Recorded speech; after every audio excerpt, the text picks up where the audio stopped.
Hello, everyone, and welcome back to X-Ranger. Before we begin, I thought it would be interesting if each of you could leave a comment indicating which part of the world you're joining us from. Also, don't forget to like and subscribe if you're enjoying the episodes. Now let's get comfortable, relax, and start our program. The night was heavy, darker than usual, and the only light was the dull glow of my flashlight cutting through the dense woods. The stillness pressed down on me as if the forest was holding its breath. It was just past midnight, and I was on my usual night patrol through one of the more remote sections of the park. I'd done this route 100 times, and though the isolation could feel eerie at times, it had never bothered me before. But tonight, something was different. There was a tension in the air that I couldn't quite place, something that gnawed at the back of my mind. I scanned the path ahead, the beam of my flashlight catching the occasional flicker of a branch or the glint of an animal's eyes. I told myself it was just my imagination, too many long shifts, not enough sleep. The rational part of my mind tried to calm the unease that was slowly creeping in.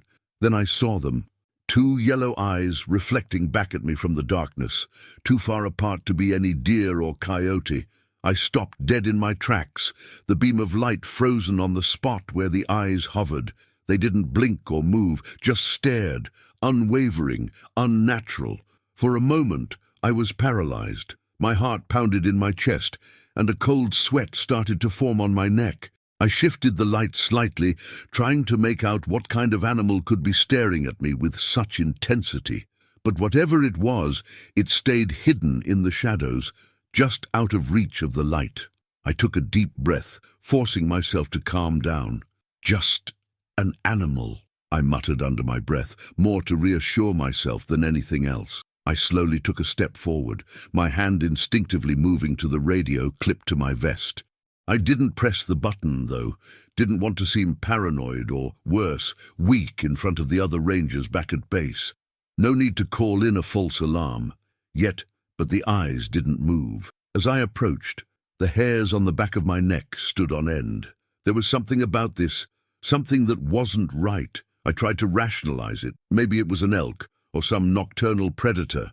But deep down, I knew. Elk didn't stare you down like this. Predators either attacked or fled. This thing, whatever it was neither curious nor afraid. It was waiting. I flicked my flashlight higher, hoping to catch a glimpse of its body, to confirm that it was just some creature I could identify. That's when I realized it wasn't at ground level. Those eyes were far too high, higher than any wolf or mountain lion could stand. They had to be at least 7 or 8 feet off the ground. I stopped again, a chill running through my entire body. That's when the eyes blinked, slowly, deliberately, and then they rose even higher. Something was standing in front of me, something huge. My pulse quickened, and I could hear the blood pounding in my ears. I pointed the flashlight directly at it, but the beam only seemed to catch fragments of what was there. The outline of a massive shape, fur matted and dark, just beyond the reach of the light.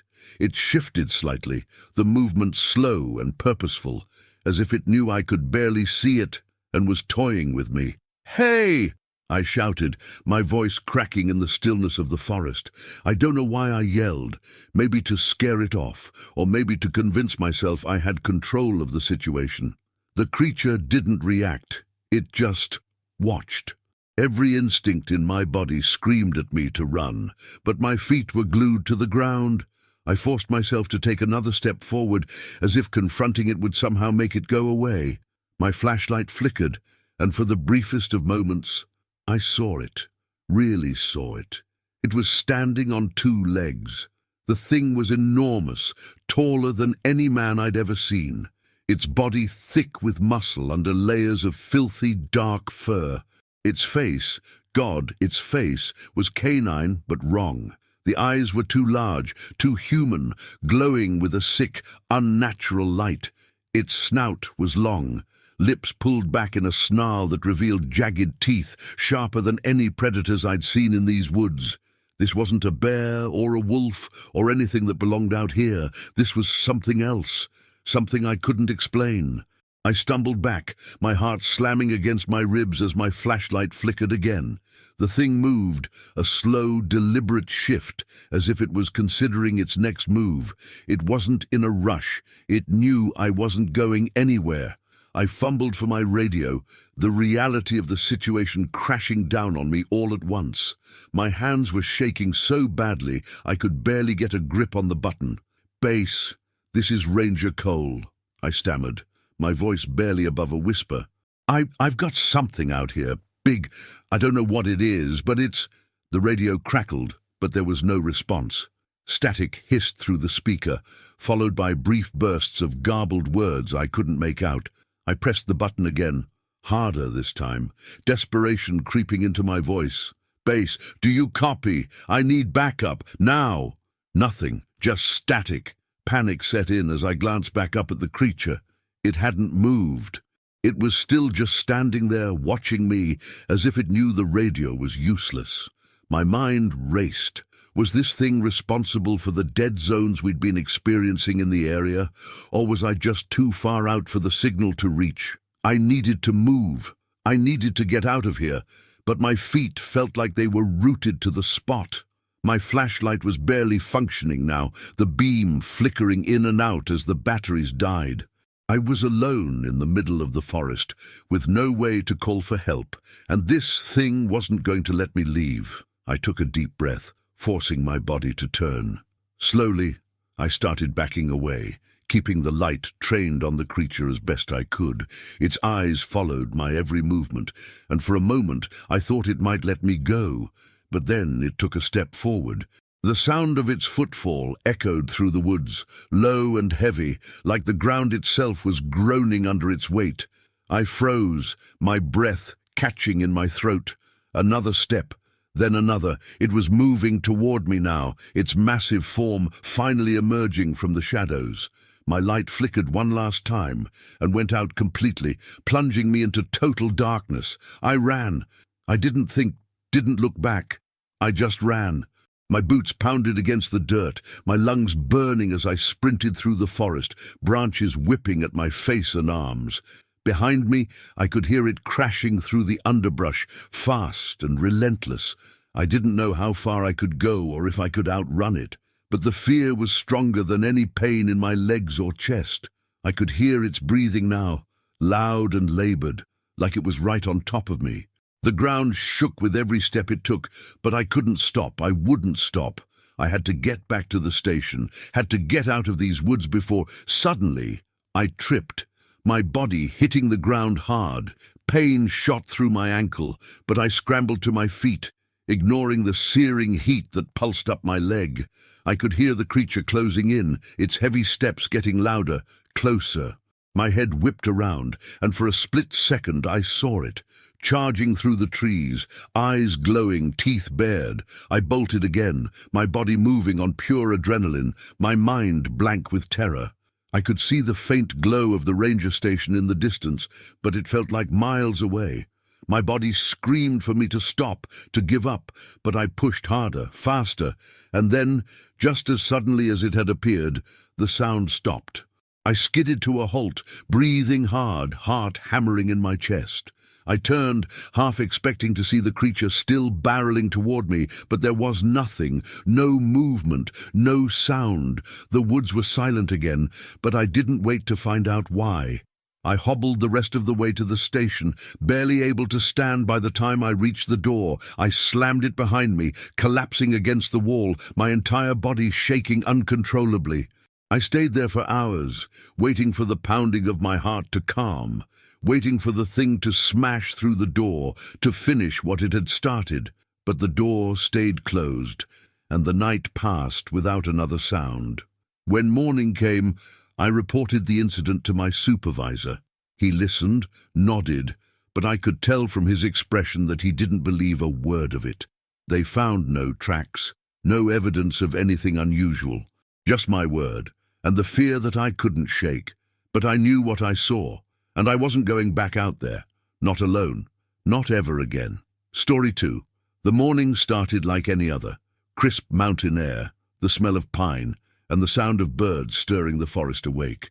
We were camped deep in the mountains, miles away from any trailhead, exactly the kind of place we love to be. Away from the world, disconnected from everything, just us and nature. But nature had a way of making you feel small, insignificant, and that morning it felt more imposing than usual. When I unzipped the tent to step outside, everything seemed normal at first. The campfire was nothing more than smoldering ash, and the sun was still low on the horizon, casting a golden light across the clearing. I stretched, feeling the soreness in my muscles from yesterday's hike, but as I turned to head toward the tree line, I froze. Footprints, huge, human-like footprints circled our tent. My breath caught in my throat, and I crouched down, staring at them. They were massive, each one at least twice the size of my own boot, and deeply embedded in the dirt. I reached out, touching the edge of one of the prints, half expecting it to be some kind of weird optical illusion. But no, it was real, solid, and clear as day.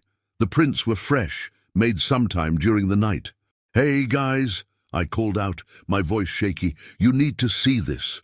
One by one, the others emerged from their tents. First it was Mike, always groggy in the mornings, scratching his head and blinking against the sunlight. Then Sarah and Jess, their expressions shifting from curiosity to concern as soon as they saw the look on my face. "What the hell?" Mike muttered, stepping closer to inspect the footprints. He squatted down beside me, tracing the outline with his finger. This can't be right. These are huge." "Looks like someone walked through here," Jess said, her voice tight. She was trying to sound calm, but I could hear the edge of nervousness creeping in. "But who would be out here? There's no one around for miles." Sarah stood back, arms crossed, glancing uneasily at the tree line. "Do you think someone's messing with us?" I didn't answer right away. I couldn't take my eyes off the prints. They circled the tent, looping around the entire campsite, as if whatever or whoever had been watching us, observing. The footprints led away from the camp, toward the dense forest, disappearing into the underbrush. "We were all asleep," I said quietly. No one heard anything. Everyone shook their heads. "I would have woken up," Mike added, sounding defensive. "I'm a light sleeper. I didn't hear a damn thing." We stood there for a moment in silence, the air suddenly feeling colder, heavier. I glanced up at the surrounding trees, feeling a prickle of unease crawl down my spine. Something had been here last night, something big, and none of us had noticed. "Well," Jess finally said, her voice breaking the tension, "maybe it's just some weird bear tracks. They can look human sometimes, right?" I shook my head. "Bears don't walk in circles around tents." We all exchanged uneasy glances, none of us wanting to admit that we were spooked, but the tension was there, thick and palpable. Eventually, Mike stood up and stretched, trying to shake off the unease. "Whatever it was, it's gone now," he said, trying to sound casual. "Let's not freak ourselves out. We'll just keep an eye out today. Stick together, yeah?" Reluctantly, we agreed, but the sense of unease lingered as we packed up camp and set out for our next destination. The hike was supposed to be a highlight of the trip, but none of us could shake the feeling that we were being watched. Every snap of a twig, every rustle in the trees made us jump. We kept glancing over our shoulders, half expecting to see something standing in the shadows. As the day wore on, the trail became more difficult, winding through dense forest and steep inclines. We talked less and less, the weight of the morning's discovery hanging over us. Even Mike, who was usually the one cracking jokes and keeping the mood light, was uncharacteristically quiet. By the time we reached the next campsite, the sun was already starting to set. The sky was turning shades of pink and orange, but the forest felt darker than it should have, the trees casting long, twisted shadows. We were all exhausted, but no one was in the mood to linger outside longer than necessary. We set up our tents quickly, the conversation minimal, each of us retreating into our own thoughts. That night, the forest was unnervingly quiet. I lay in my tent, staring up at the fabric ceiling, every nerve in my body on edge, my ears strained to pick up any sound, any sign that we weren't alone. but all I could hear was the soft rustle of the wind through the trees and the occasional creak of branches. My mind kept replaying the sight of those massive footprints, the way they circled our camp so deliberately. Eventually, exhaustion took over, and I drifted into a fitful sleep. I don't know what time it was when I woke up, but something was wrong. The first thing I noticed was the stillness. The wind had died, and the forest was eerily quiet. Too quiet. I sat up slowly, my heart pounding in my chest, straining to hear anything, any sound at all. That's when I heard it. Breathing, heavy, labored breathing, just outside my tent. I froze, every muscle in my body locking up as I tried to make sense of what I was hearing. It was deep, slow, and rhythmic, like the sound of something massive exhaling just feet away from where I sat. My heart pounded so loudly, I was afraid it would give me away. I held my breath, trying to remain as still as possible. The breathing continued, steady and deliberate, moving around the tent. I could hear the soft crunch of footsteps, the faint rustle of leaves, as whatever it was circled my tent, just like the footprints had done the night before. I wanted to call out to the others, but fear had my throat in a vice grip. What if it heard me? What if it was right there, waiting for any sign of movement, any sound to pounce? My mind raced with possibilities, each more terrifying than the last. Then, just as suddenly as it had started, the breathing stopped. I waited, my body tense, every second stretching out into eternity. The silence was oppressive, weighing down on me like a suffocating blanket. I didn't dare move, didn't dare make a sound. For what felt like hours, I sat there waiting, listening. Finally, after what seemed like an eternity, I heard a soft rustling sound. Something was moving away, retreating back into the forest. I waited until I was sure it was gone. Then slowly, painfully slowly, I unzipped my tent and stepped outside. The night was dark, the moon barely visible through the thick canopy of trees. I glanced around, half expecting to see something lurking in the shadows, but the campsite was empty. No sign of anyone or anything, but the footprints were back. Bigger this time, deeper, as if whatever had been there had been heavier, angrier. I stood there for a long moment, staring at the prints, my heart still racing. I wasn't imagining this. Something had been here, something big enough to leave prints like that, big enough to make the ground tremble beneath its weight. I turned to check on the others, half expecting them to be awake and as shaken as I was, but their tents were still zipped up, no signs of movement. They hadn't heard a thing. The next morning, I told them what had happened. At first, they didn't believe me, said I must have been dreaming or half awake, but when they saw the fresh prints circling the camp, their skepticism faded into fear. Whatever had been out there last night had been real, and it had been close. We packed up camp in record time, no one saying much. The hike back to the trailhead was tense, every sound, every snap of a twig making us jump. We didn't talk about the footprints, or the breathing, or the sense of dread that followed us out of the forest. When we finally reached the car, there was a collective sigh of relief. We were out, safe, but none of us felt the need to come back anytime soon. As we drove away, I glanced in the rearview mirror, half expecting to see something massive standing at the edge of the woods, watching us leave, but there was nothing. Just the dense, dark forest, fading into the distance. We didn't talk about it much after that trip. Maybe we didn't want to believe what we'd seen, or maybe we just didn't have the words to explain it, but I'll never forget the sound of that breathing, the way it felt like the forest itself had come alive, watching us, waiting for us to leave, or the feeling that whatever it wasn't done with us. Not yet. Story 3. The first howl sounded distant, like it came from somewhere deep in the forest, low, guttural, and almost too deep for a wolf. It caught my attention immediately, even though I'd been on plenty of solo hikes and heard my fair share of wildlife. But this was different. It was the kind of sound that made your instincts scream at you, even if your brain couldn't quite grasp why. I sat by the fire, stirring the embers, trying to brush off the unease creeping up my spine. It was probably just some animal out in the woods, wolves maybe, or coyotes. But that didn't stop me from glancing over my shoulder, staring out into the thick trees just beyond the fire's glow. The flames crackled, casting long shadows that flickered against the dark. I was deep in the Rockies, miles from the nearest trailhead, alone. It was how I liked it. No crowds, no distractions, just me and the wilderness. This was my escape, a way to clear my head after long weeks of city life. But tonight, the forest felt different. The silence between the rustling leaves was too heavy, too still. Another howl. This time, closer. I froze, my hand hovering over the fire as the sound cut through the night air. It was the same deep, resonant tone, almost vibrating in my chest. But it wasn't a normal howl.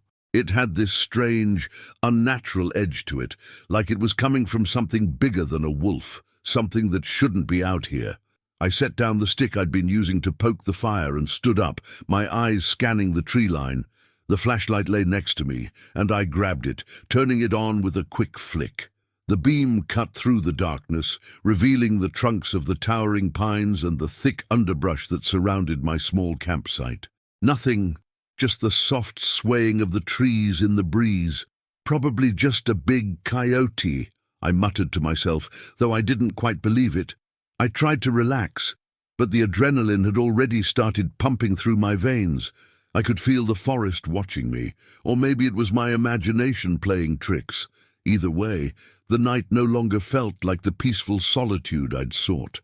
I decided to stoke the fire again, building it up higher than usual.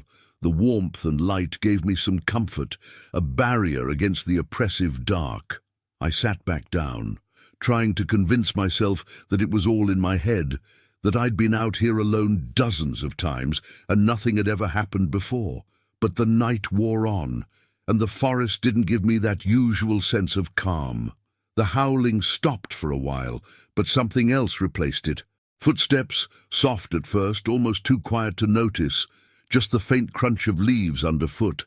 I strained my ears, listening, my body tense. It sounded like someone, or something, was walking just outside the circle of light cast by the fire. I stood up again, shining my flashlight into the trees. "Hello!" I called out, my voice sounding too loud, too shaky. It echoed off the trees, and for a moment, everything was silent.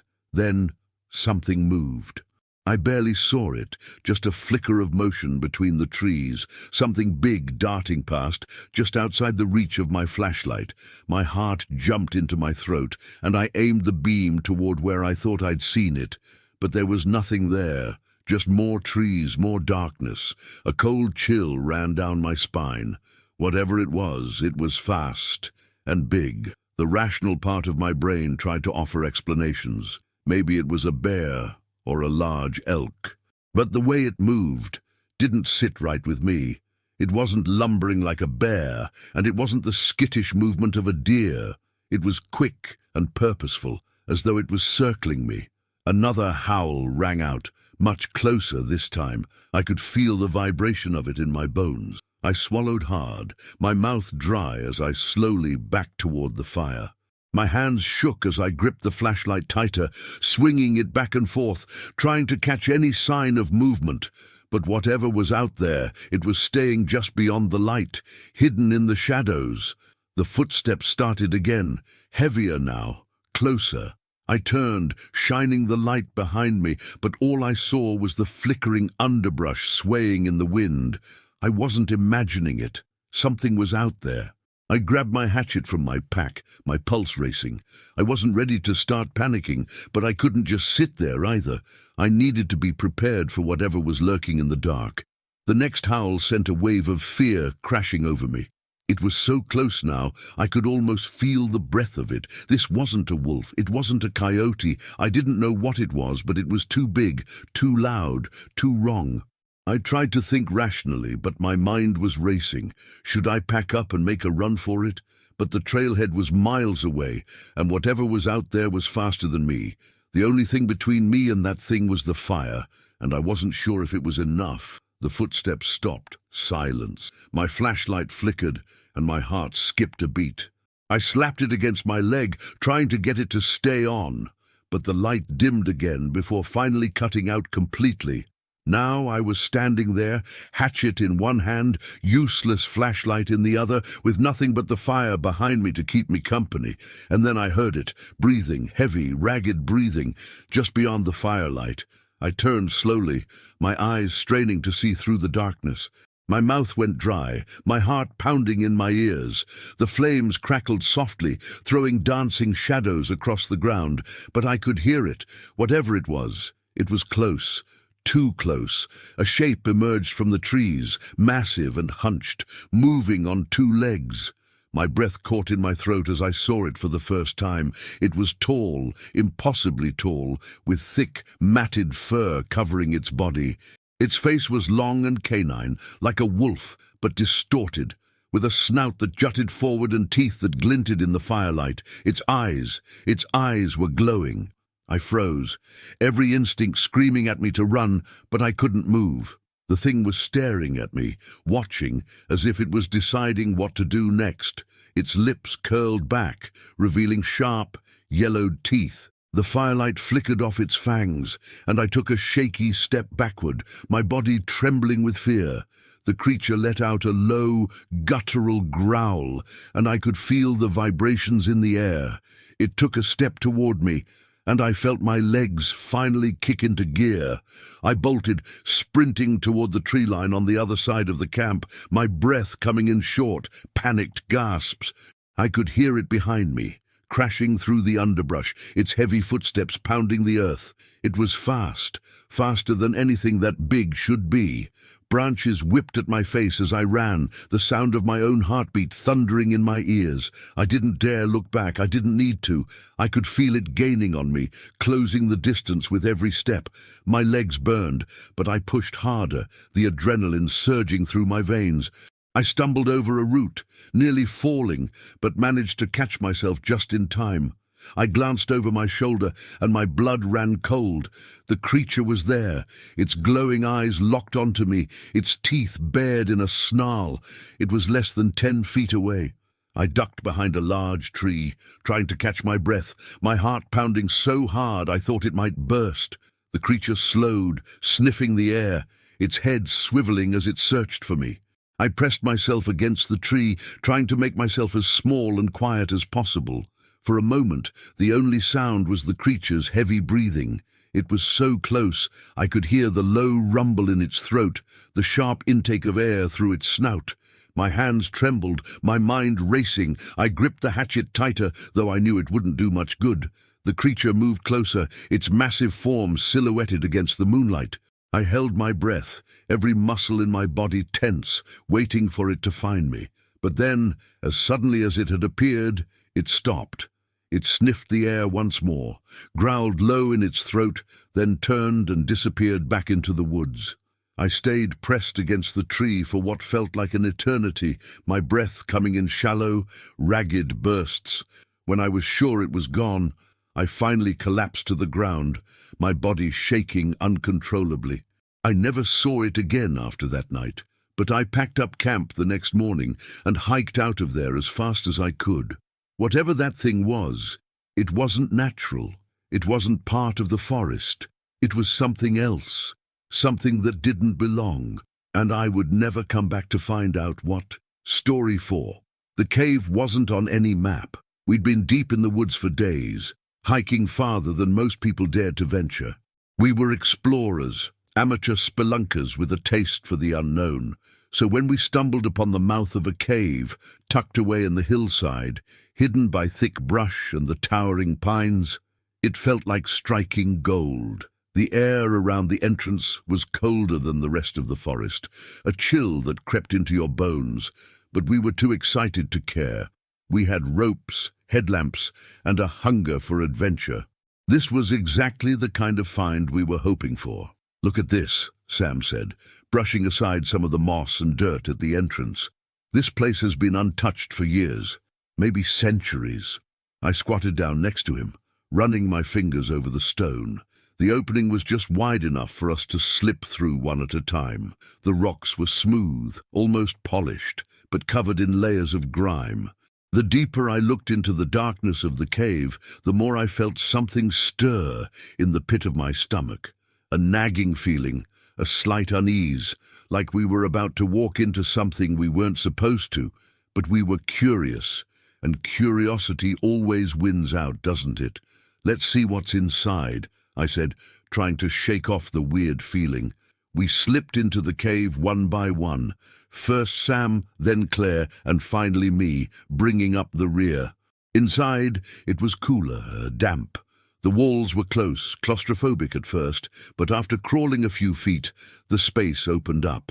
Our headlamps illuminated rough stone and scattered rock formations, dripping stalactites hanging from the ceiling. The sound of dripping water echoed softly through the space. "Look at this place," Claire whispered, her voice bouncing off the walls. "And it's huge."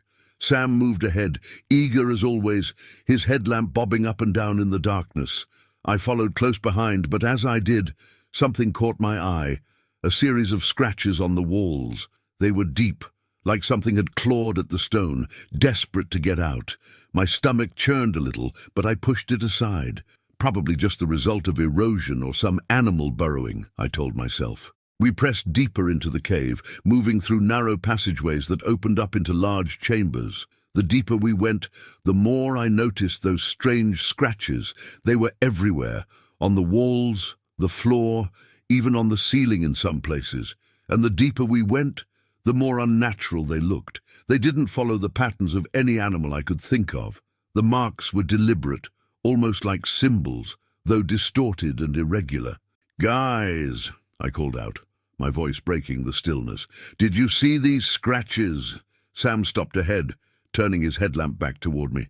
"Yeah, weird, huh? Probably just some bear or something trying to hibernate." But Claire didn't seem so sure. She moved closer to the walls, running her fingers over the gouges. "No, these don't look like bear claws. They're too long, too deep." We all stood there in silence for a moment, staring at the marks. I couldn't help but notice how the air seemed to be getting colder the deeper we went, and there was a strange, musty smell now, like rot. "Let's just keep going," Sam said, trying to shake off the growing unease. "We're probably just freaking ourselves out." Reluctantly, we moved on. The passage narrowed again, forcing us to crouch as we crawled through another tight section. It was then that I noticed the bones. At first, they were small, scattered, maybe animal bones, a rabbit or a raccoon that had wandered too deep and gotten lost. But as we moved farther, the bones became larger, more frequent. Some of them looked off, like they had been chewed, or worse, cracked open. Claire was the first to voice what we were all thinking. "This doesn't feel right." I wanted to agree, but Sam kept pushing forward, too stubborn to turn back now. "Come on, we've come this far. Let's at least see how deep this thing goes." Against my better judgment, I followed. We all did. We entered a new chamber, this one larger than the last. Our headlamps barely reached the walls on the other side, the space vast and echoing. The floor was uneven, scattered with more bones, and something else. I knelt down, shining my light on the ground. Claw marks, but not like the ones from before. These were deeper, jagged, as though something had violently scraped at the floor in a frenzy. "What the hell is this?" Claire muttered, backing away, her light trembling in her hands. Then the smell hit us. It was foul, overpowering, like something had died in here and had been left to rot for years. I gagged, covering my nose with my sleeve, but the stench clung to the air. It was thick, suffocating, making it hard to breathe. "Let's get out of here," I said, my voice barely steady. "Now." Sam turned, and for the first time, I saw fear in his eyes. He nodded, and we started back the way we came, moving quickly, our footsteps echoing too loudly in the cave. That's when we heard it, a scraping sound, low and deliberate, coming from deeper within the cave. It wasn't a natural sound. It was too rhythmic, too purposeful, like something was dragging its claws along the stone. Slowly, methodically, we stopped dead in our tracks, exchanging panicked glances. "What was that?" Claire whispered, her voice barely audible. No one answered. We didn't have to. The scraping continued, growing louder, closer. My heart pounded in my chest as I turned my headlamp toward the source of the sound. The beam of light cut through the darkness, but it couldn't reach whatever was making that noise. It was just beyond the edge of our vision, hidden in the shadows. "We need to move," I hissed, trying to keep my voice calm, but my hands were shaking. We turned and started back toward the entrance, but the cave seemed to be closing in on us, the walls feeling narrower, more oppressive. The air was getting colder, and the stench of decay followed us, clinging to our clothes. Then the scraping stopped. For a moment, there was only silence. A heavy, suffocating silence that pressed down on us like a weight. I glanced back, my heart hammering in my chest. That's when I saw it, a figure, crouched low in the shadows, just at the edge of the light. It was massive, its limbs long and twisted, the bones protruding unnaturally from its skin. Its eyes, God, its eyes were glowing, 2 pinpricks of light staring at us from the darkness. "Run," Sam whispered, his voice barely a breath, and we did. We bolted through the narrow passage, stumbling over rocks and bones, our breath coming in ragged gasps.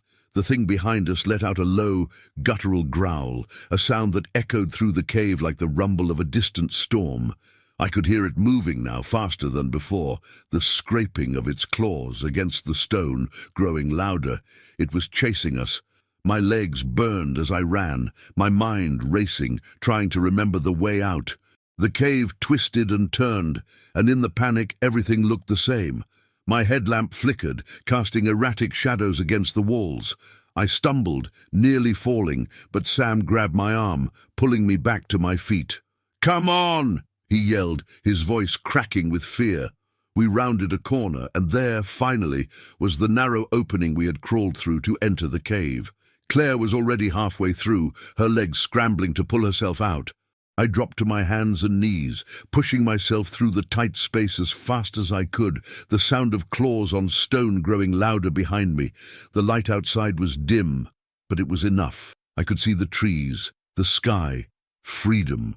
I pulled myself out of the cave, scrambling to my feet just as Sam emerged behind me, his face pale, eyes wide with terror. Claire was already running toward the tree line, and I didn't hesitate. We all ran, not stopping until we were deep into the woods, far from the cave. When we finally stopped, gasping for breath, I turned back toward the cave entrance.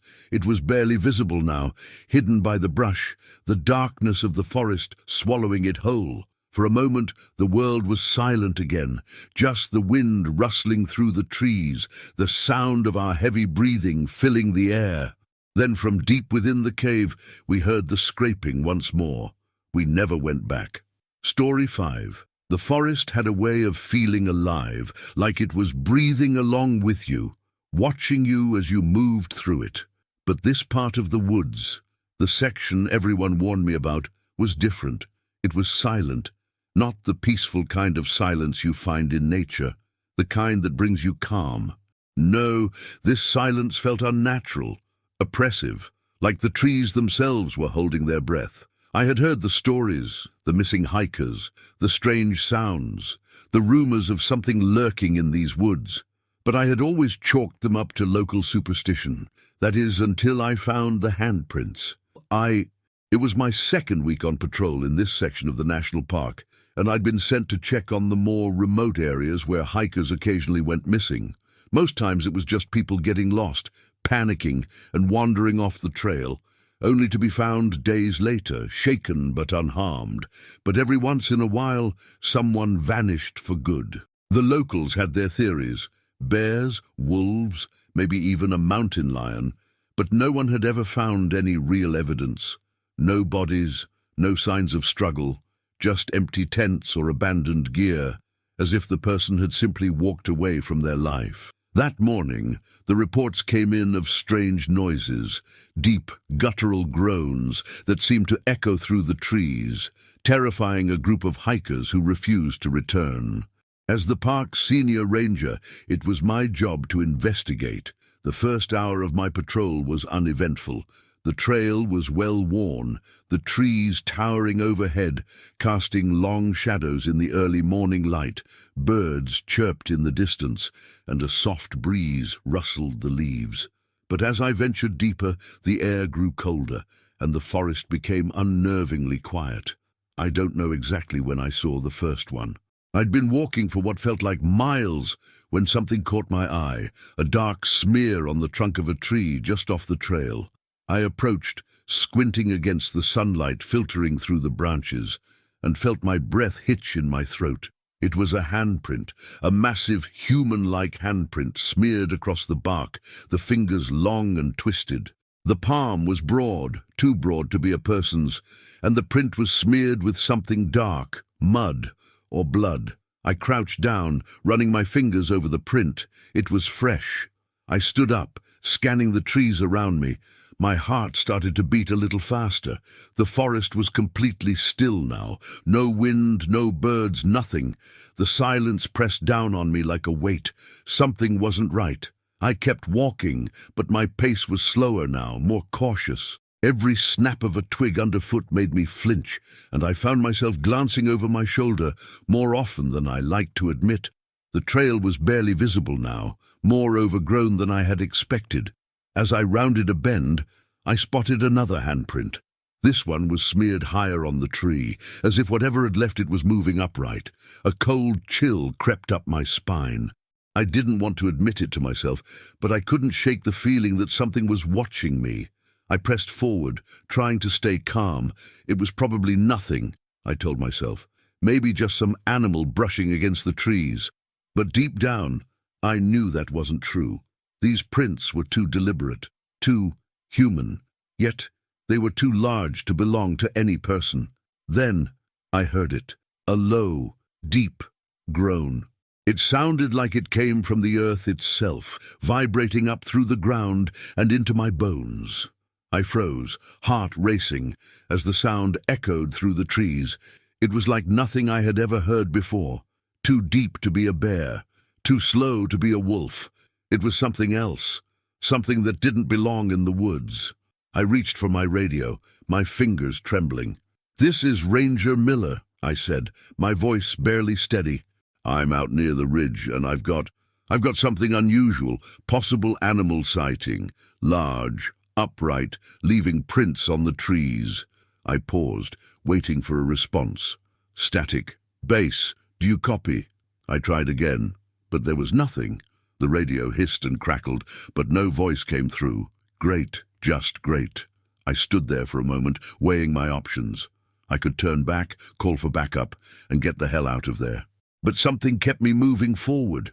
Maybe it was pride, maybe it was curiosity, or maybe it was the growing sense that if I didn't figure out what was going on, I'd regret it for the rest of my life. The forest grew darker as I moved deeper, the trees thicker, their branches gnarled and twisted like old bones.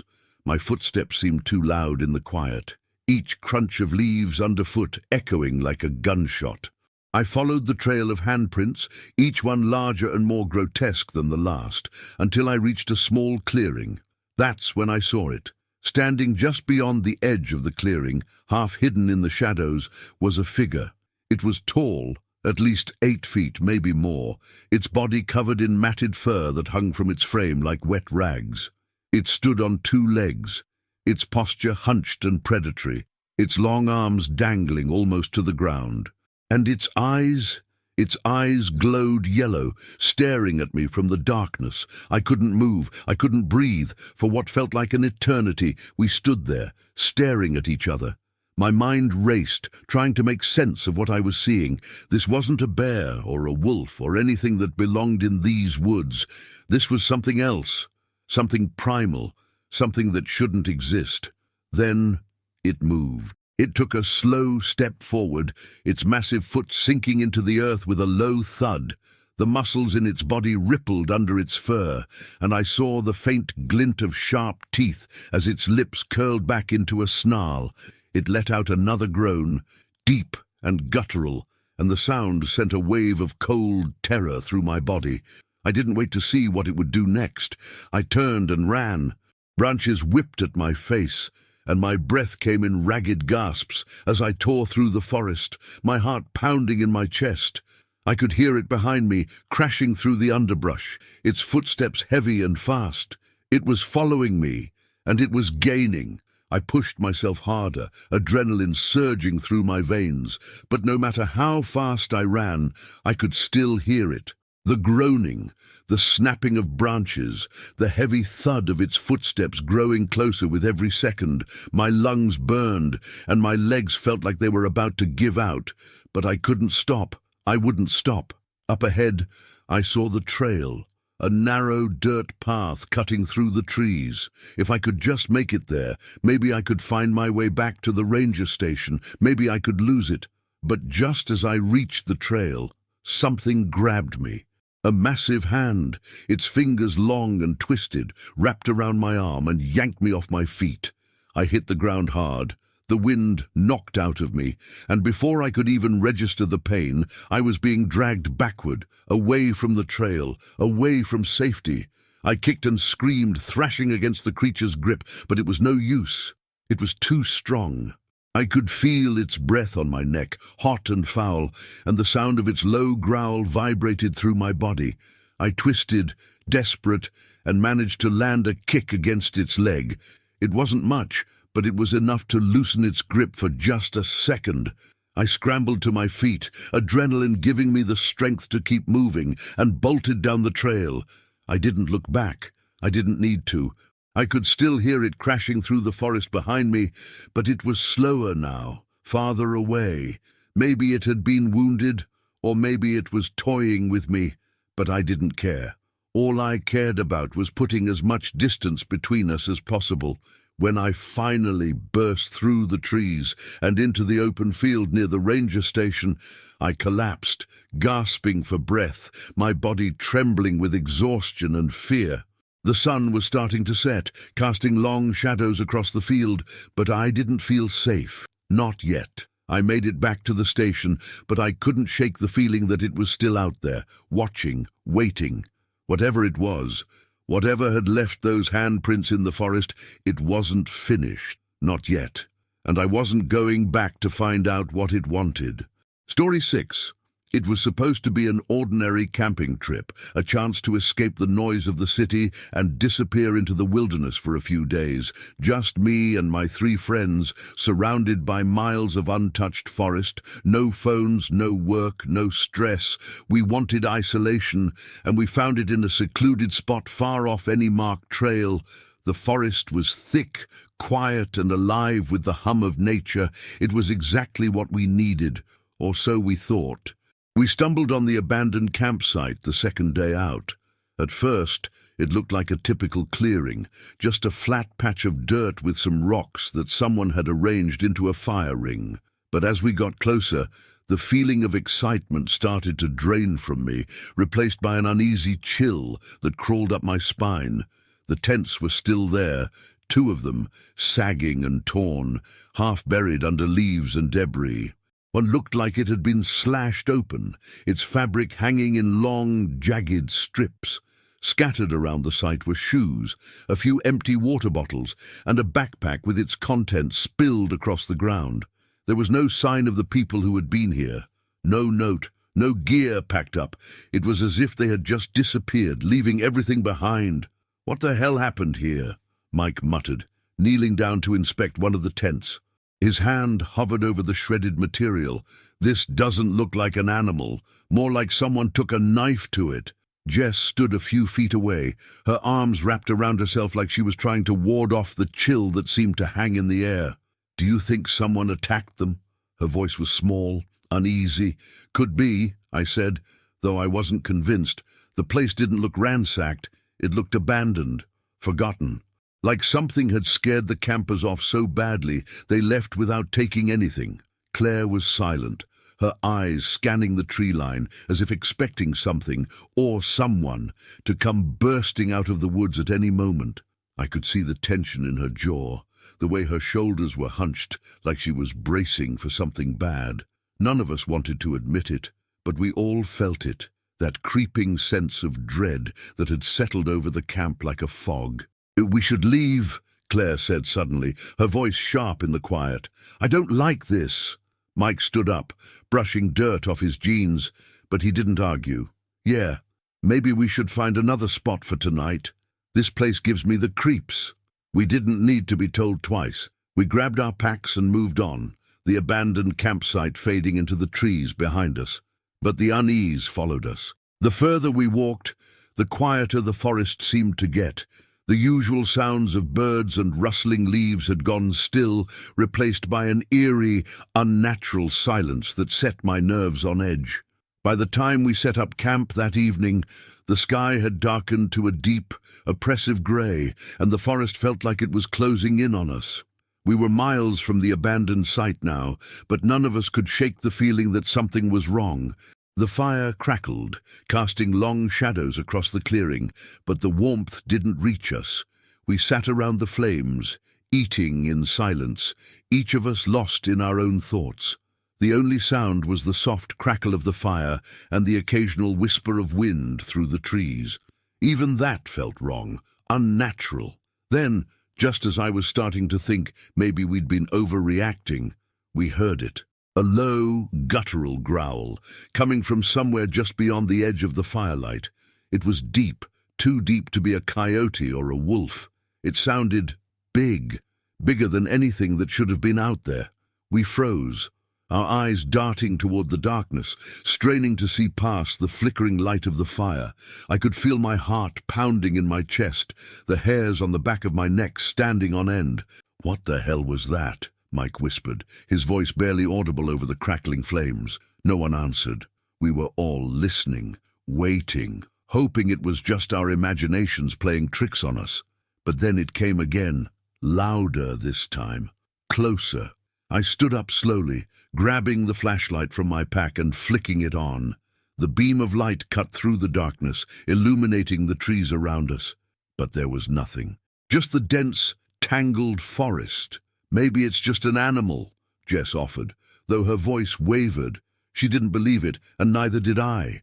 I swung the flashlight in the direction of the noise, my breath catching in my throat as I searched for any sign of movement.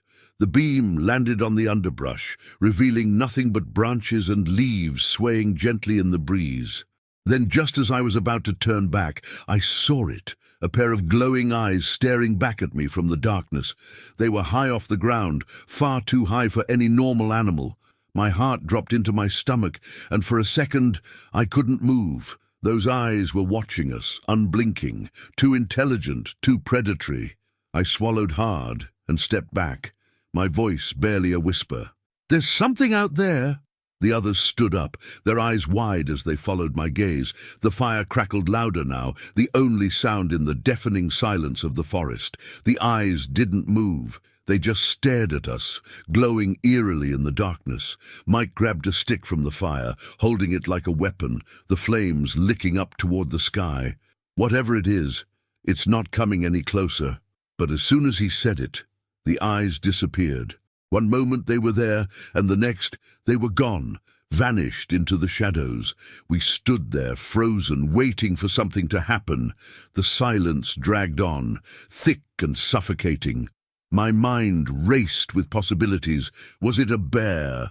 A cougar? Something worse? "I think we should go," Claire said, her voice barely steady. "We need to get out of here." None of us argued.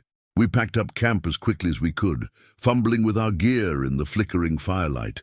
Every second felt like an eternity, my heart pounding in my ears as I listened for any sign of movement in the trees. But the forest was silent again, as if whatever had been watching us had melted back into the night. We extinguished the fire and started hiking, our flashlights bobbing up and down as we moved through the trees. The trail was barely visible in the dark, and every sound made me jump. The snapping of twigs, the rustle of leaves, it all felt too close, too deliberate. We kept moving, but the feeling of being watched never left us. It was like there were eyes on us the entire time, tracking our every step. My mind kept flashing back to those glowing eyes in the dark, and I couldn't shake the feeling that we were being hunted. We hiked for hours, the tension growing with every step. Eventually, we found a new clearing, far from where we'd heard the growl. Exhaustion had started to set in, but none of us wanted to sleep. Not after what had happened. We sat around a small fire, staring into the flames, too afraid to speak. The silence of the forest pressed down on us, heavy and oppressive. It was like the trees were holding their breath, waiting for something. And then we heard it again, a low growl coming from the trees. It was closer this time, too close. I grabbed my flashlight and swung it toward the sound, my hands trembling. The beam of light flickered, and for a moment I thought it would go out. But then it landed on something in the darkness, something massive and covered in matted fur. It was standing on two legs. The creature was tall, easily over 8 feet, and its body was hunched, its long arms hanging at its sides. Its face was twisted, almost human but not quite, with glowing yellow eyes that locked onto me. Its mouth hung open, revealing long, jagged teeth. I couldn't move. I couldn't breathe. It took a step forward, the ground shaking beneath its weight, and let out a low, guttural growl that made my blood run cold. "Run," I whispered, and we did. We bolted into the woods, our flashlights bouncing wildly as we sprinted through the trees. I could hear the creature behind us, crashing through the underbrush, its footsteps heavy and relentless. We didn't stop. We didn't look back. We ran until our legs gave out, until the forest finally spat us out onto a road, the sun just beginning to rise on the horizon. We never spoke about what we saw in the woods that night, but we all knew the truth. Some places aren't meant to be explored. Some things are meant to stay in the dark. Story 7. The forest had always been my refuge, a place where the noise of life faded into the background, leaving only the rustle of leaves and the whisper of the wind. I'd spent years as a tracker, comfortable in the wild, following trails through the mountains and woods that others would get lost in. But that day was different. That day, the trees felt like they were closing in, the air was thick with something heavy, and for the first time in my life, the forest felt wrong. I'd been hired to find a hunter who'd gone missing a few days prior, deep in a remote section of the national park. It wasn't unusual to have someone get lost out here. The wilderness had a way of swallowing people who weren't prepared. But this hunter was experienced. He knew these woods, and that's what made his disappearance so strange. The morning had started off normal enough.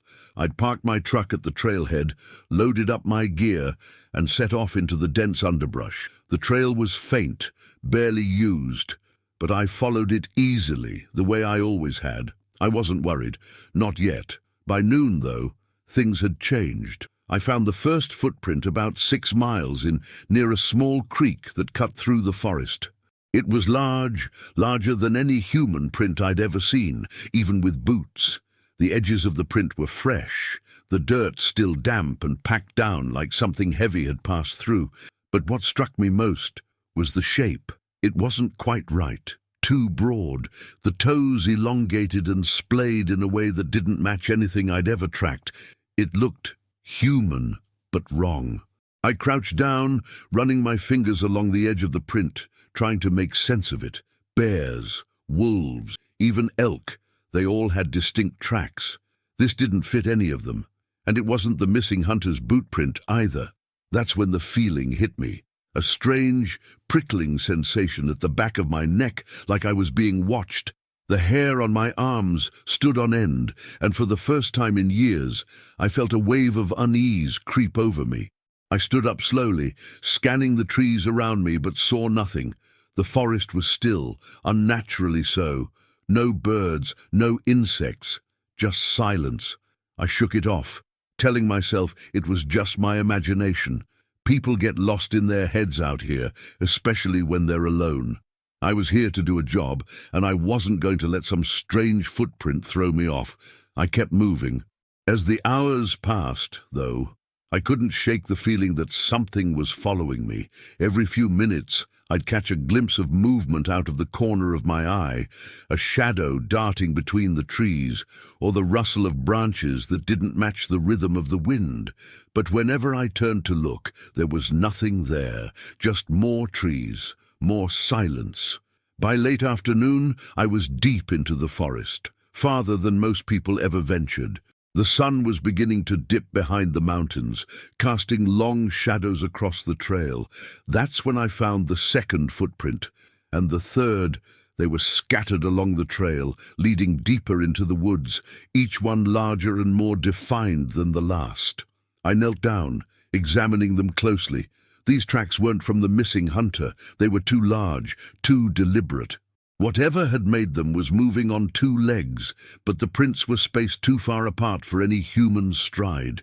It felt like whatever it was had been following me, or maybe I had been following it.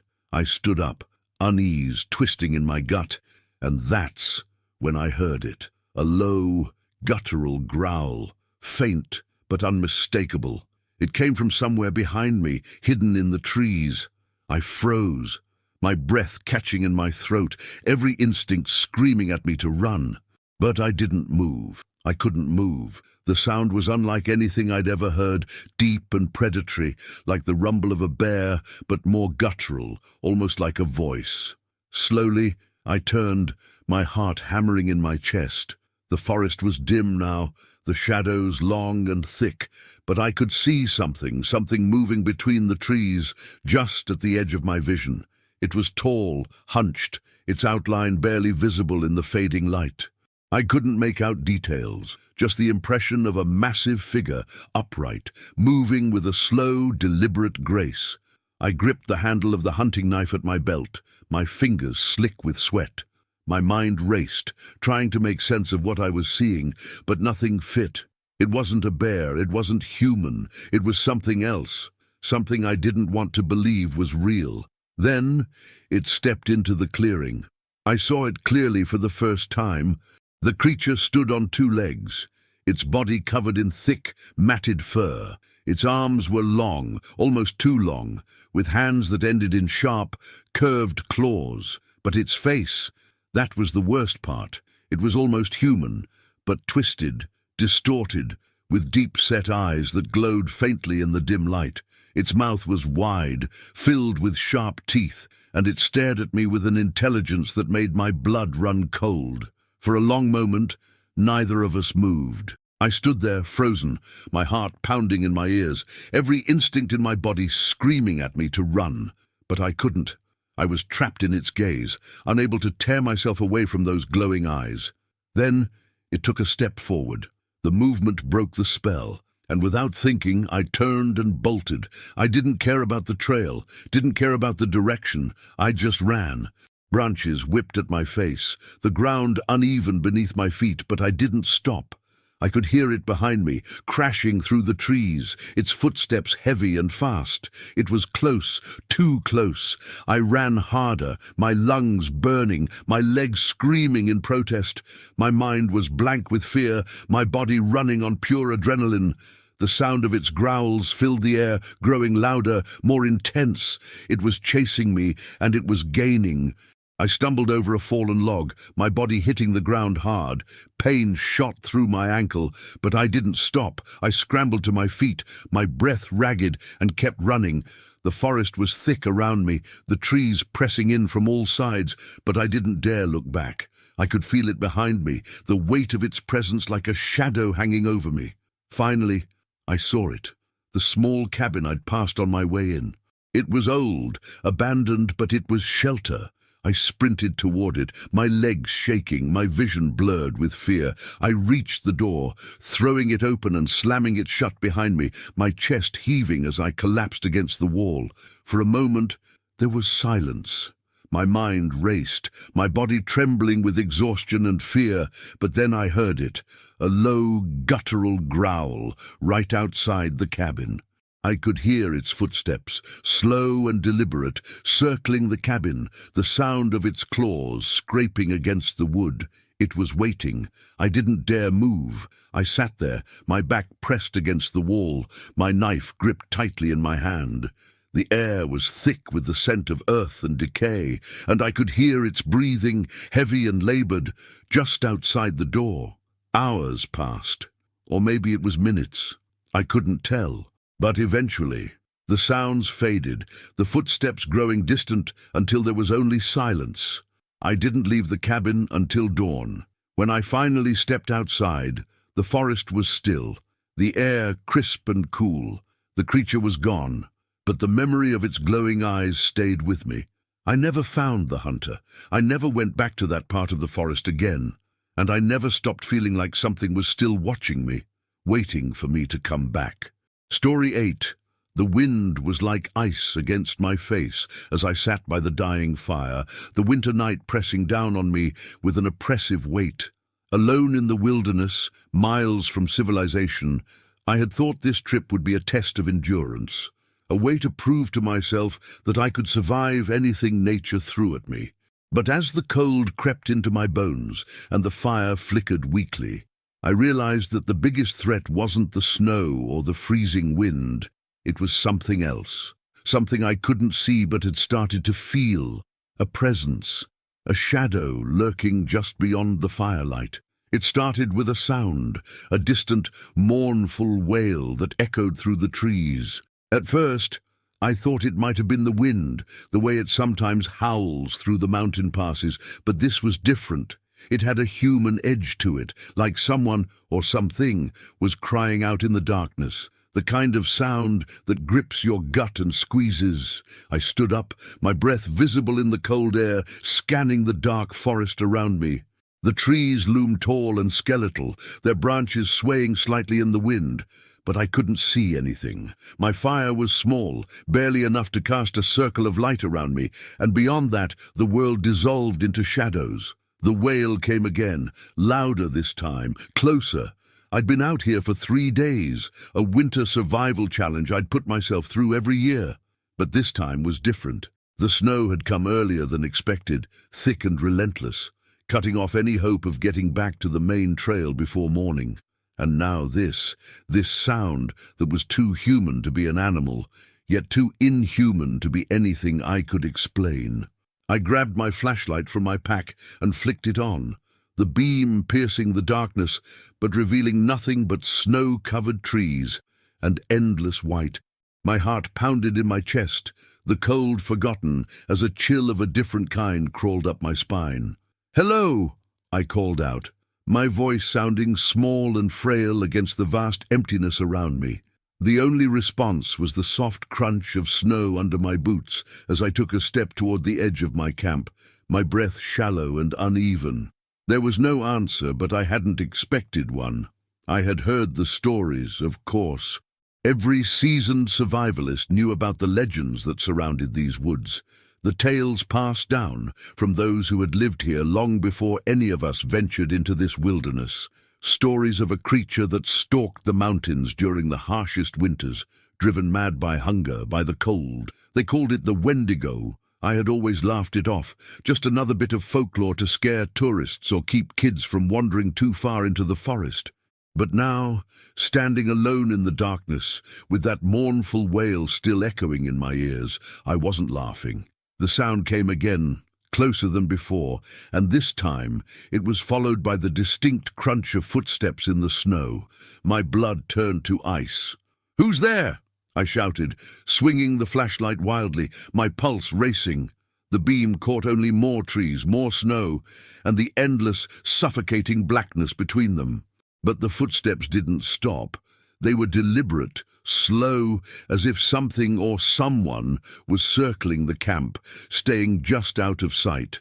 Panic clawed at my chest, but I forced myself to stay calm. I was trained for this. I knew how to survive. I had a knife, I had fire, I had my wits, but none of that felt like enough. The fire crackled weakly behind me, and I turned back toward it, the small flames flickering in the icy wind. I had to keep it going. The fire was my only protection, my only defense against whatever was out there. I knelt beside it, my hand shaking as I tossed more wood onto the flames, but the wood was damp from the snow, and it sizzled weakly, refusing to catch. The footsteps stopped. Silence. I strained to hear, my whole body tense, every nerve on edge. The world seemed to hold its breath, the wind dying down to nothing, the trees still and silent.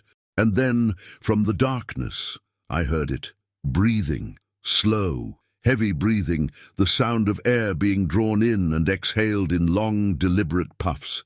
It was close, too close. My heart raced as I stood up slowly, my eyes scanning the trees. I couldn't see it, but I could feel it, watching, waiting. I tightened my grip on the flashlight and took a step toward the sound, my breath coming in shallow bursts. The breathing grew louder, more ragged, as if whatever was out there was hungry, desperate. Suddenly, I caught a glimpse of movement out of the corner of my eye, a shadow, tall and hunched, moving between the trees. My stomach dropped. It was fast, unnaturally fast, darting from one spot to the next, always staying just beyond the edge of the light. I backed up, my legs shaking, retreating toward the fire, but the flames were dying, the cold creeping back in. I could feel the presence closing in, that sick, gnawing feeling of being hunted. Another wail, this one longer, more mournful, echoing through the night. It was close now, too close. I flicked the flashlight toward the sound, and there, just beyond the trees, I saw it.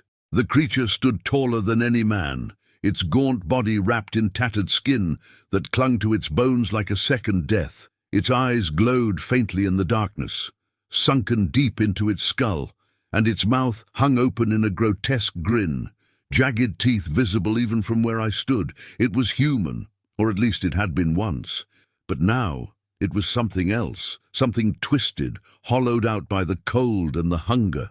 The Wendigo. I stumbled back, my foot catching on a log as I fell to the ground, my heart slamming against my ribs.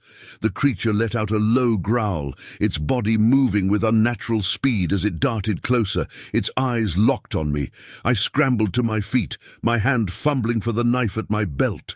My breath came in ragged gasps, the cold air burning my lungs. I knew I couldn't outrun it, I couldn't fight it, but I wasn't ready to die. Not yet. The fire flickered, casting long shadows across the snow, and in that moment I knew it was my only chance.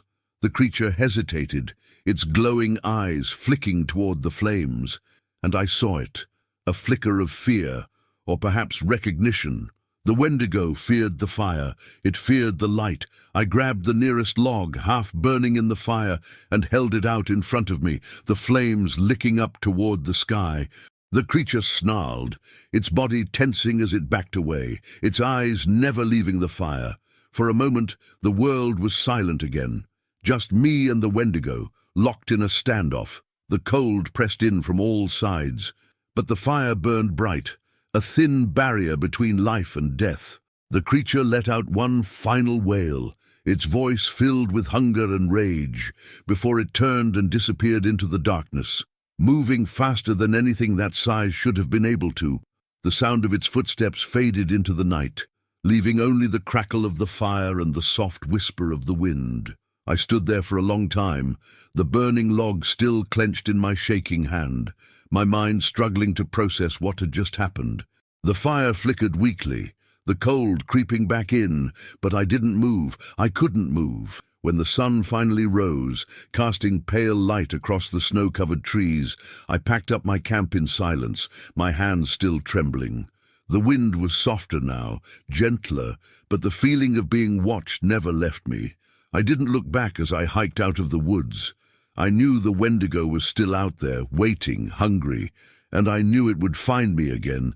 Story 9. There's something wrong with the trees here. I noticed it the moment we stepped off the trail and into the deeper part of the forest. They seemed taller, older, like they'd been around far longer than any of us should have been. The branches reached out like twisted arms, their skeletal fingers interlocking to block out the sky. And the silence. It was suffocating. No wind, no birds, not even the distant hum of insects. Just the eerie quiet that pressed against your skin, making you feel like you were trespassing somewhere you didn't belong. We were supposed to be on a weekend hike, just me and my girlfriend, Lena. A quick getaway from the stress of city life. Nothing complicated, just a chance to disconnect and enjoy the wilderness. We weren't even supposed to be here, not this deep in. But we'd gotten curious, veered off the marked trail after seeing what we thought was an old, overgrown path. The kind of mistake that sounds innocent enough until you realize it's too late to turn back. Lena was ahead of me, her boots crunching on the dead leaves, her hair catching the weak sunlight filtering through the trees. I could tell she was uneasy too, though she hadn't said anything. Her usual chatter had quieted, replaced by a kind of cautious silence. She kept glancing around, her eyes darting between the shadows like she expected something to step out at any moment. "Do you hear that?" she finally asked, stopping in her tracks. I listened. Nothing. Absolutely nothing. "Yeah," I muttered, feeling a knot tighten in my stomach. "It's too quiet." We stood there for a moment, neither of us moving. I could feel my pulse quickening, an irrational fear creeping up my spine. I wanted to turn back, get out of there, but I didn't want to admit it. I didn't want to be the one who was scared first. "Maybe we should head back," Lena suggested, her voice soft, almost hesitant. I nodded, relieved that she said it first. "Yeah, good idea. We've gone far enough." We turned around and started retracing our steps. But the path we had been following, if you could even call it a path, was harder to see now. The trees seemed to have closed in behind us, their branches reaching lower, the shadows darker. I could feel the weight of the forest pressing down on us, making it harder to breathe, harder to think. "Did it feel this closed in before?" Lena asked, her voice tight. She was walking faster now, her eyes wide with unease. "No," I admitted. "It didn't." We kept moving, picking up the pace, but the more we walked, the more disoriented I felt. The trees were starting to look the same, each one twisted and gnarled, like some ancient, dead thing frozen in place. The forest was a maze, and no matter which way we turned, it all looked identical. Panic began to bubble up in my chest. I pulled out my phone, hoping to get a GPS signal, but of course there was none. Not this far out.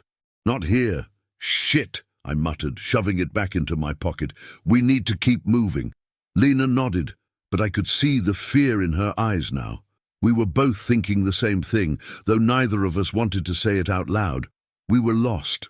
As we pushed forward, I tried to keep calm, tried to focus on finding any kind of landmark that could lead us back to the trail. But the trees were endless, their branches twisting above us like a canopy of bones. Every now and then I would swear I saw something out of the corner of my eye, something moving just at the edge of my vision. But when I turned to look, there was nothing, just shadows. Then Lena stopped abruptly. "Do you smell that?"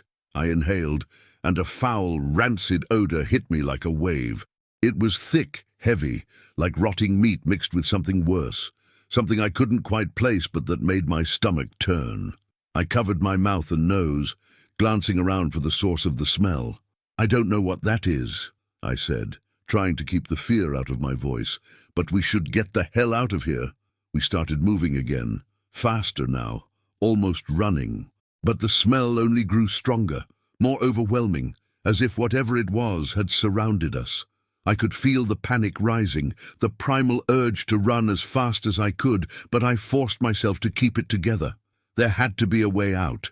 We just had to keep moving, and then we saw it. Just ahead, through the thick trees, there was a shape, a figure, tall and still, standing between the trunks. My heart stopped.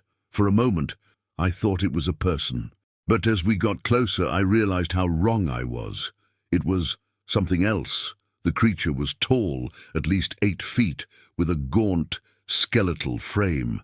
Its skin, if you could even call it that, was stretched tight over its bones, pale and leathery, as though it had been drained of all life. Its arms were long and thin, hanging almost to the ground, and its hands ended in sharp, blackened claws. But its face, that was the worst part. Hollow, sunken eyes stared back at us from deep within its skull, and its mouth was stretched into a grotesque, toothy grin, far too wide for its face. It looked like something out of a nightmare, something that shouldn't exist in the waking world. Lena gasped, her hand gripping my arm so tight it hurt. I couldn't move. I couldn't breathe. The creature just stood there, watching us, its head tilting slightly as if studying us. Then it moved. With a slow, deliberate motion, it took a step toward us, its long limbs swaying like it was moving through water. The smell intensified, the stench of decay hitting me so hard I gagged. My legs felt like lead, but I forced myself to turn, to grab Lena's hand, and we ran. We ran as fast as we could, crashing through the underbrush, not caring about the noise, not caring about anything except getting away from that thing. My lungs burned. My legs screamed in protest, but I didn't stop. I didn't dare look back. The sound of something heavy crashing through the trees behind us was unmistakable. It was following us. I could hear its slow, deliberate footsteps, feel the weight of its presence closing in. It wasn't rushing. It didn't need to. It knew we couldn't escape. We burst into a small clearing, panting and gasping for breath. I looked around, desperate for any sign of a trail, but there was nothing. Just more trees, more shadows. Lena was trembling, her face pale with fear. What the hell is that thing?" she whispered, her voice barely audible. "I don't know," I said, my own voice shaky, "but we need to keep moving." Before we could take another step, the creature emerged from the trees. It stood at the edge of the clearing, its head cocked to one side, watching us with those empty, hollow eyes. My heart pounded in my chest, and I felt the cold grip of terror squeezing my lungs. It took another step forward, its long claws scraping against the ground. I could feel the air grow colder, the shadows closing in around us. I didn't think, I just acted. "Run!" I shouted, grabbing Lena's hand again and pulling her with me. We sprinted into the trees, not knowing where we were going, only knowing that we had to get away. The sound of the creature's footsteps followed us, steady, relentless. But something was wrong. No matter how far we ran, no matter how fast, the trees never seemed to change. We were running in circles, trapped in some kind of twisted maze.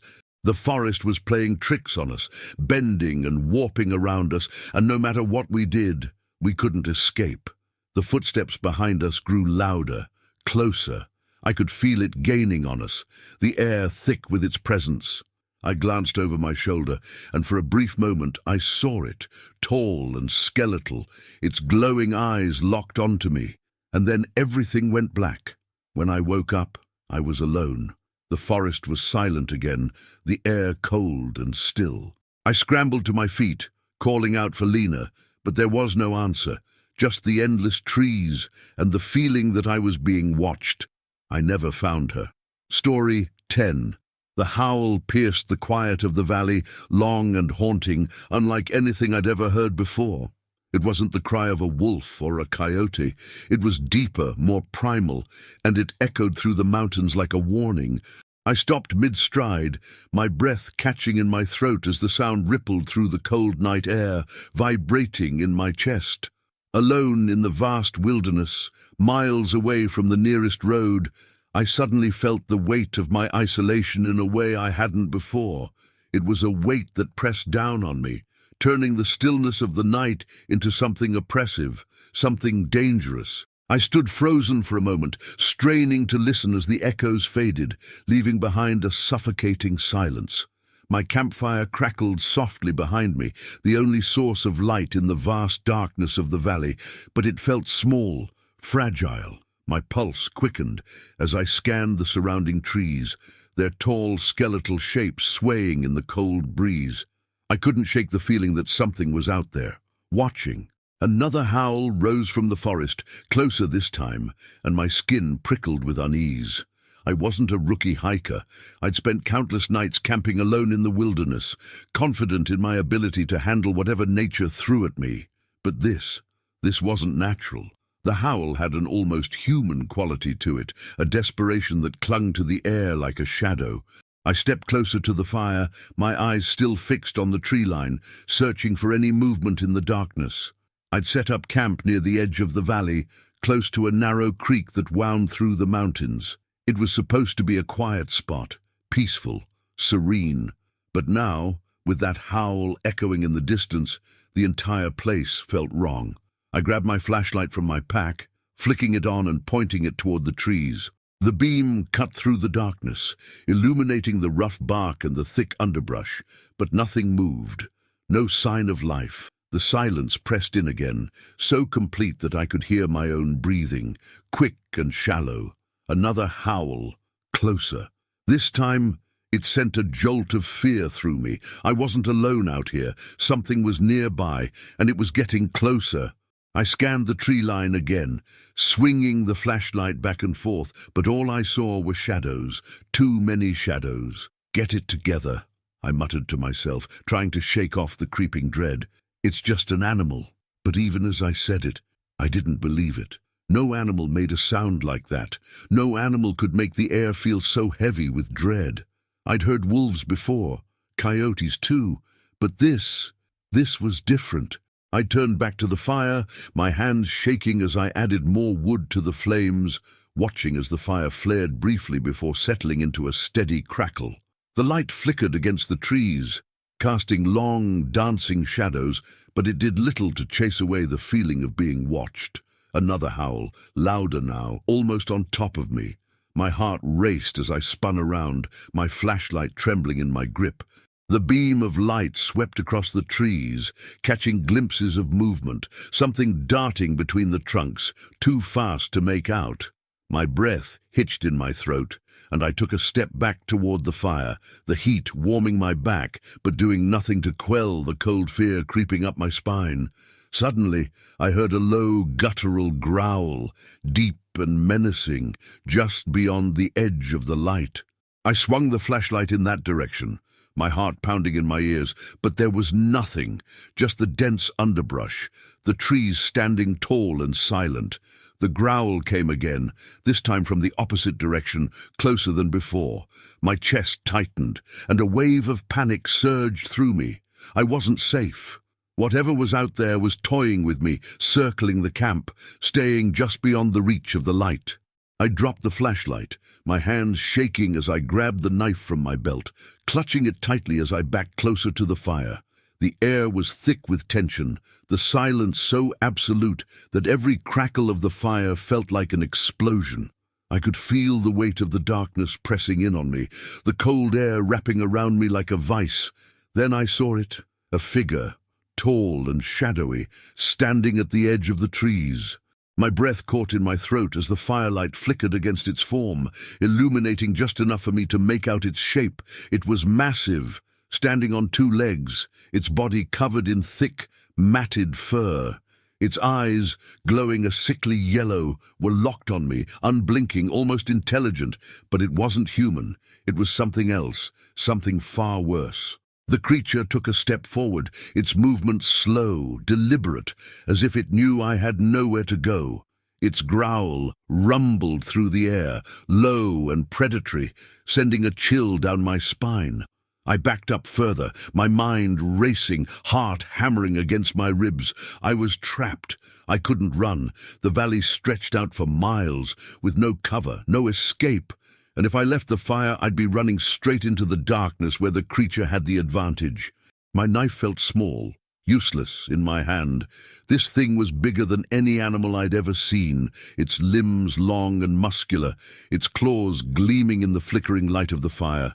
My throat tightened as the creature took another step toward me, its eyes never leaving mine. For a brief moment, we stood there, locked in a silent standoff. The only sound was the crackle of the fire and the slow, deliberate breathing of the creature. It was waiting, watching as if it enjoyed the fear it was causing. Then, without warning, it lunged. I stumbled backward, barely avoiding the swipe of its massive claws as they tore through the air where I'd been standing moments before. I hit the ground hard. The wind knocked out of me, but I scrambled to my feet, the knife still clutched in my shaking hand. The creature let out a roar, its breath hot and rancid as it snarled. Its glowing eyes locked on me with a hunger that sent a fresh wave of terror through my veins. I swung the knife wildly as the creature moved toward me again, its massive body blocking out the firelight as it closed the distance. My heart pounded in my chest, every instinct screaming at me to run, to fight, to survive. But it was too fast, too strong.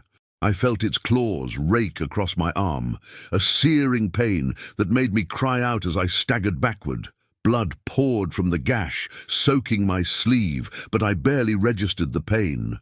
I was running on adrenaline, fueled by nothing but raw fear. The creature growled again, advancing slowly, deliberately, as if savoring the moment. Its breath steamed in the cold air, and I could see its teeth, long, sharp, designed to tear through flesh. This wasn't just some predator looking for a meal. This was something else, something darker, something that hunted for the thrill of it. I backed up toward the fire, the flames crackling louder now as they flared higher. Desperation clawed at me as I realized I had only one chance.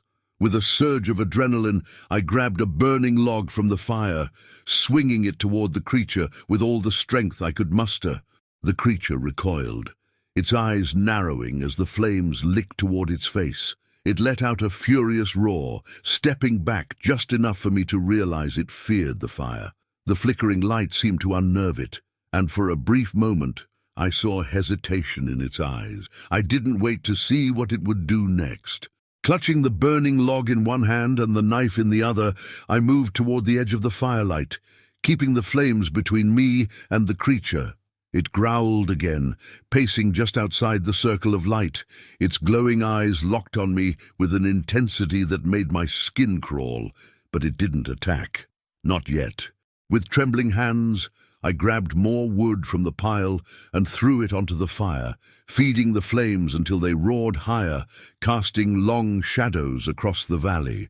The creature snarled, its yellow eyes narrowing as it backed up further, disappearing into the darkness beyond the light. For a moment, everything was still. I stood there, my heart pounding in my chest, the burning log still clenched in my hand as the fire blazed between me and the creature.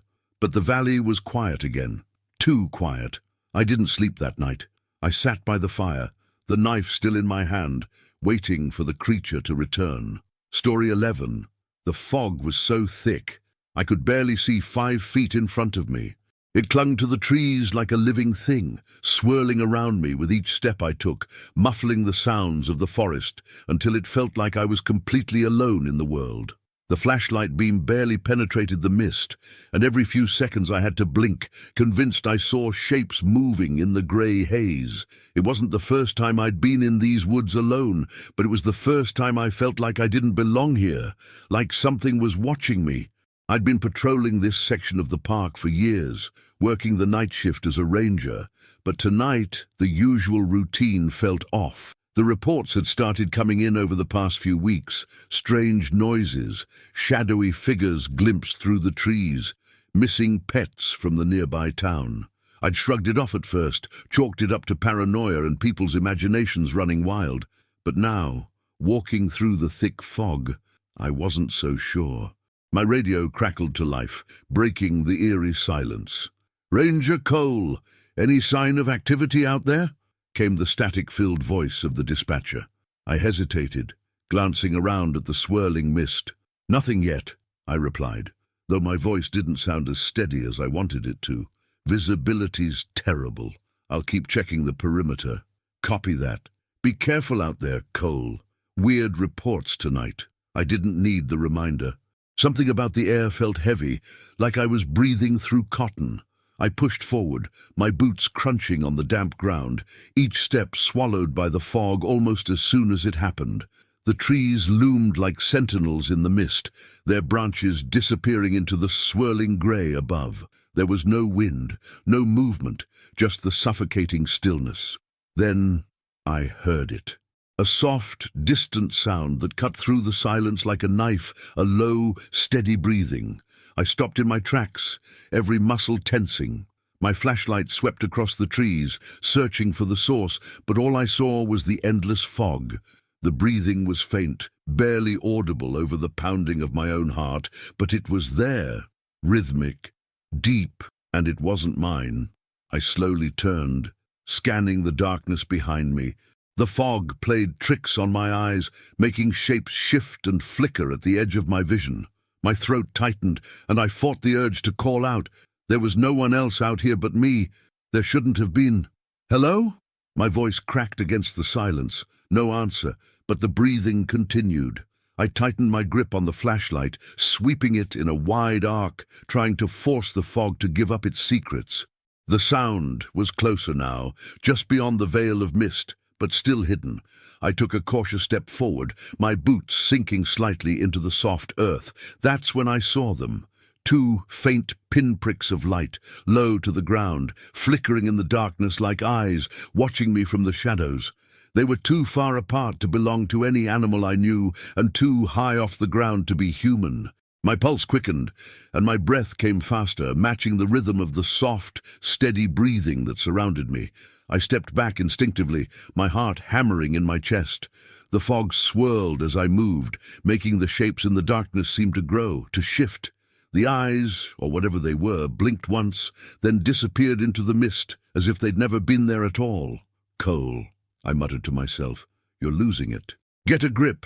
But I couldn't shake the feeling of being watched. The air was too still, too quiet, like the whole forest was holding its breath. I took another step back, my flashlight beam bouncing off the trees, catching only fleeting glimpses of twisted branches and the faint outlines of rocks half buried in the underbrush. Then, out of the corner of my eye, I saw movement.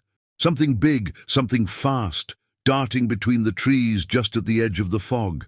I swung the flashlight toward it, but all I caught was a blur of motion, too quick to make out any details, but enough to make my blood run cold. It wasn't human. It couldn't be. The breathing returned, louder now, as if whatever was out there was closing in. My hand instinctively went to the knife strapped to my belt. I wasn't the type to get spooked easily, but this was different. This wasn't the usual wildlife you'd find in these woods. This was something else. I took a deep breath, trying to steady myself, and started to backtrack toward the ranger station. The fog seemed to thicken as I moved, swallowing the path behind me, making it impossible to see more than a few feet ahead. I forced myself to keep calm, but every step felt like it took me deeper into something I couldn't escape. Then there was a sound. A low, guttural growl that sent a shiver down my spine. It wasn't far off now, maybe 30 or 40 yards to my left, hidden somewhere in the thick mist. My pulse quickened and my breath came in short, panicked bursts as I turned toward the noise, my flashlight trembling in my hand. The growl came again, closer, vibrating through the still air like it was right next to me. I turned in a slow circle, scanning the trees, but there was nothing. Just more fog, more shadows. Suddenly, the radio at my waist crackled to life, startling me so badly I nearly dropped the flashlight. "Ranger Cole, we've lost your signal. Are you still out there?" I grabbed the radio, my voice shaking as I answered. "I'm here. Something's out here with me. I don't know what it is." There was a long pause on the other end, and then the voice came back, softer this time. "What kind of something, Cole?" I swallowed hard, glancing back toward the direction of the growl, which had fallen silent again. "I don't know, but it's big, and it's watching me." The radio crackled, and then the voice came through again, calm but tense. "Get out of there, Cole." Now, that was all I needed to hear. I turned and started moving faster, my flashlight bouncing wildly in front of me as I pushed through the fog. My boots sank into the soft earth, the damp leaves and twigs cracking underfoot. But the sounds of the forest had vanished. The only thing I could hear was my own breathing and the blood pounding in my ears. And then, just when I thought I might have a chance to make it out, the fog parted, and there it was. It stood in the middle of the path, tall and hunched, its limbs impossibly long and twisted. Its body was covered in matted fur, but its face was what made me stop dead in my tracks. It was a grotesque combination of human and animal, its eyes glowing faintly in the mist, its mouth hanging open in a snarl that revealed rows of jagged, yellow teeth. My mind froze, unable to comprehend what I was seeing. It shouldn't have existed. Creatures like this didn't exist. The thing let out a low, rumbling growl and took a step toward me, its long arms swaying as it moved, its eyes locked onto mine, and I could feel the raw, predatory hunger behind them. My heart slammed against my ribs as I stumbled backward, nearly tripping over my own feet. I fumbled for the radio, my voice barely a whisper. "It's here!" There was no response. The radio crackled once, and then went dead. The creature moved closer, its movements slow and deliberate, as if it knew I had nowhere to go. The fog wrapped around us, closing me in with this thing, and I realized with a sickening certainty that there was no escaping it. Not here. I took a step back, and then another, my mind racing for a plan, anything that could get me out of this, but the creature was faster. With a snarl, it lunged, its massive body moving with a speed that defied its size. I ran. I didn't think, didn't look back, I just ran. The forest blurred around me as I tore through the trees, my breath coming in ragged gasps. I could hear it behind me, crashing through the underbrush, its growls growing louder, more furious. The fog seemed to close in tighter, making it impossible to see, impossible to think.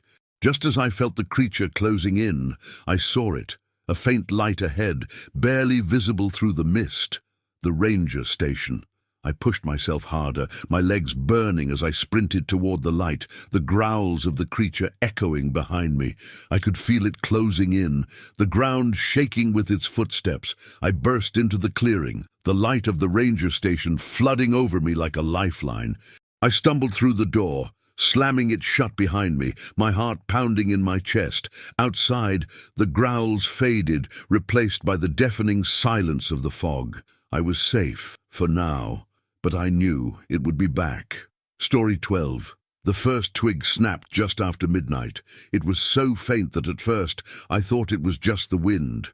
But then came another, a quick, sharp crack like something stepping carefully, testing the ground. I sat up in my sleeping bag, my breath catching in my throat as I strained to listen. The campfire had burned down to nothing but embers, leaving only a faint orange glow that barely lit the edges of the clearing. The darkness beyond felt thick, suffocating. It was the kind of darkness that made you feel like the world ended just outside the reach of the light. I wasn't supposed to be out here alone. I knew that. My friends had bailed on the camping trip last minute, and I should have packed up and gone home too. But after weeks of planning, I figured one night alone in the woods wouldn't kill me. It wasn't the first time I'd camped solo, and I'd always enjoyed the solitude, but tonight felt different. The woods felt alive, like they were holding their breath, waiting for something to happen. Another snap, closer this time. My heart started pounding in my chest, and I reached for my flashlight, hands trembling.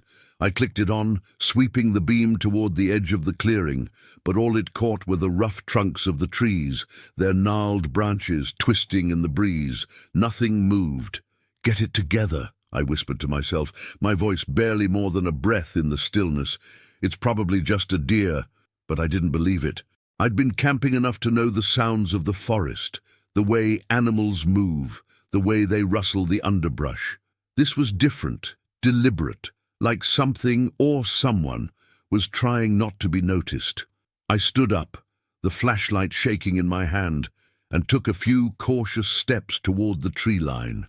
The air was colder than it should have been for a summer night, and the usual chorus of insects had gone silent.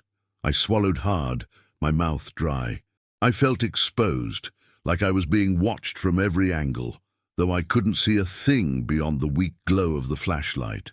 Then, from the shadows, I heard it, heavy breathing, slow, deliberate, like something big, something alive, was standing just out of sight, watching me. The hair on the back of my neck stood on end, and a cold sweat broke out across my skin. "Hello," I called, my voice shaking despite my effort to sound calm. "Is someone there?" Silence, the kind of silence that presses in on you, heavy and thick, as though the whole forest is listening.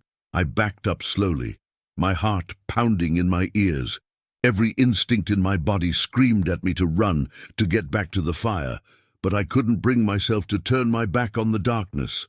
I kept the flashlight trained on the tree line, every nerve on edge, waiting for something to step into the light. Then just as suddenly as the sounds had started, they stopped. The breathing, the snapping twigs, gone. The forest was silent again, too silent, and that made it worse.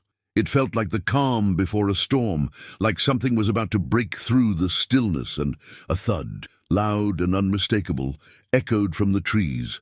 This time, it was no twig snapping. It sounded heavy, like a footstep, one far too large to belong to any animal I'd ever encountered. Panic surged through me, and I spun around, stumbling back toward my camp. I nearly tripped over my own feet as I scrambled to the fire pit, frantically tossing more logs onto the embers, coaxing the flames back to life. The light flared up, casting long, flickering shadows across the clearing, but it did nothing to calm my racing heart.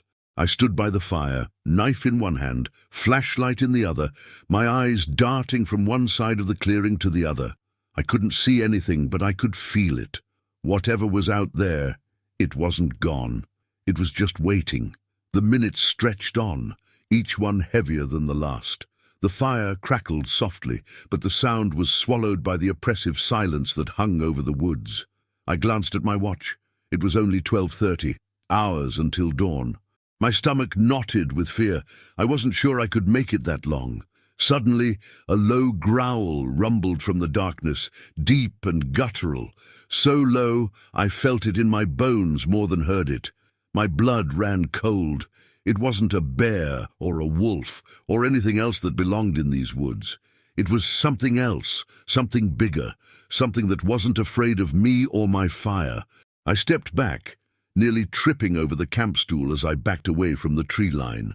The growl grew louder, closer, as if whatever it was had finally decided to stop toying with me.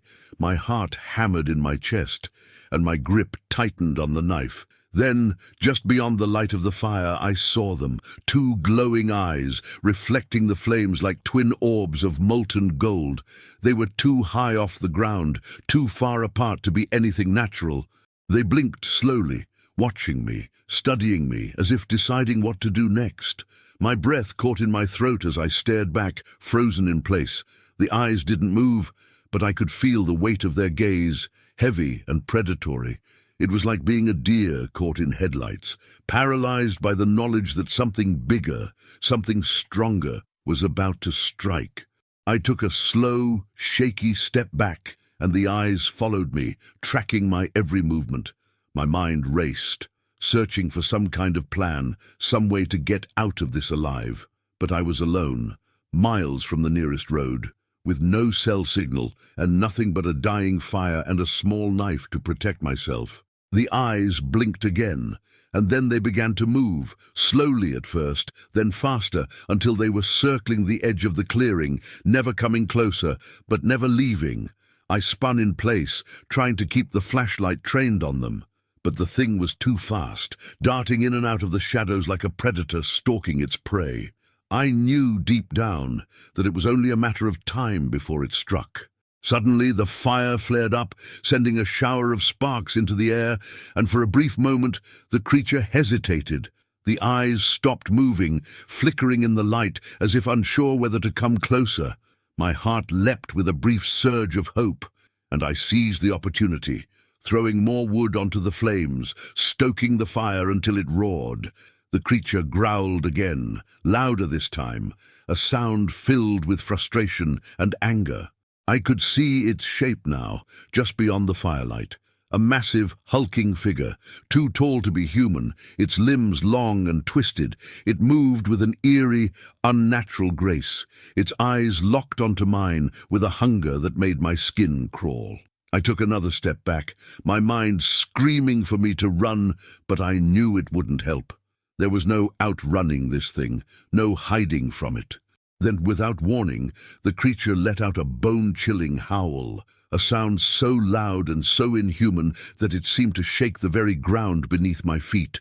My legs buckled, and I dropped to one knee, clutching the knife like a lifeline as the creature stepped into the light.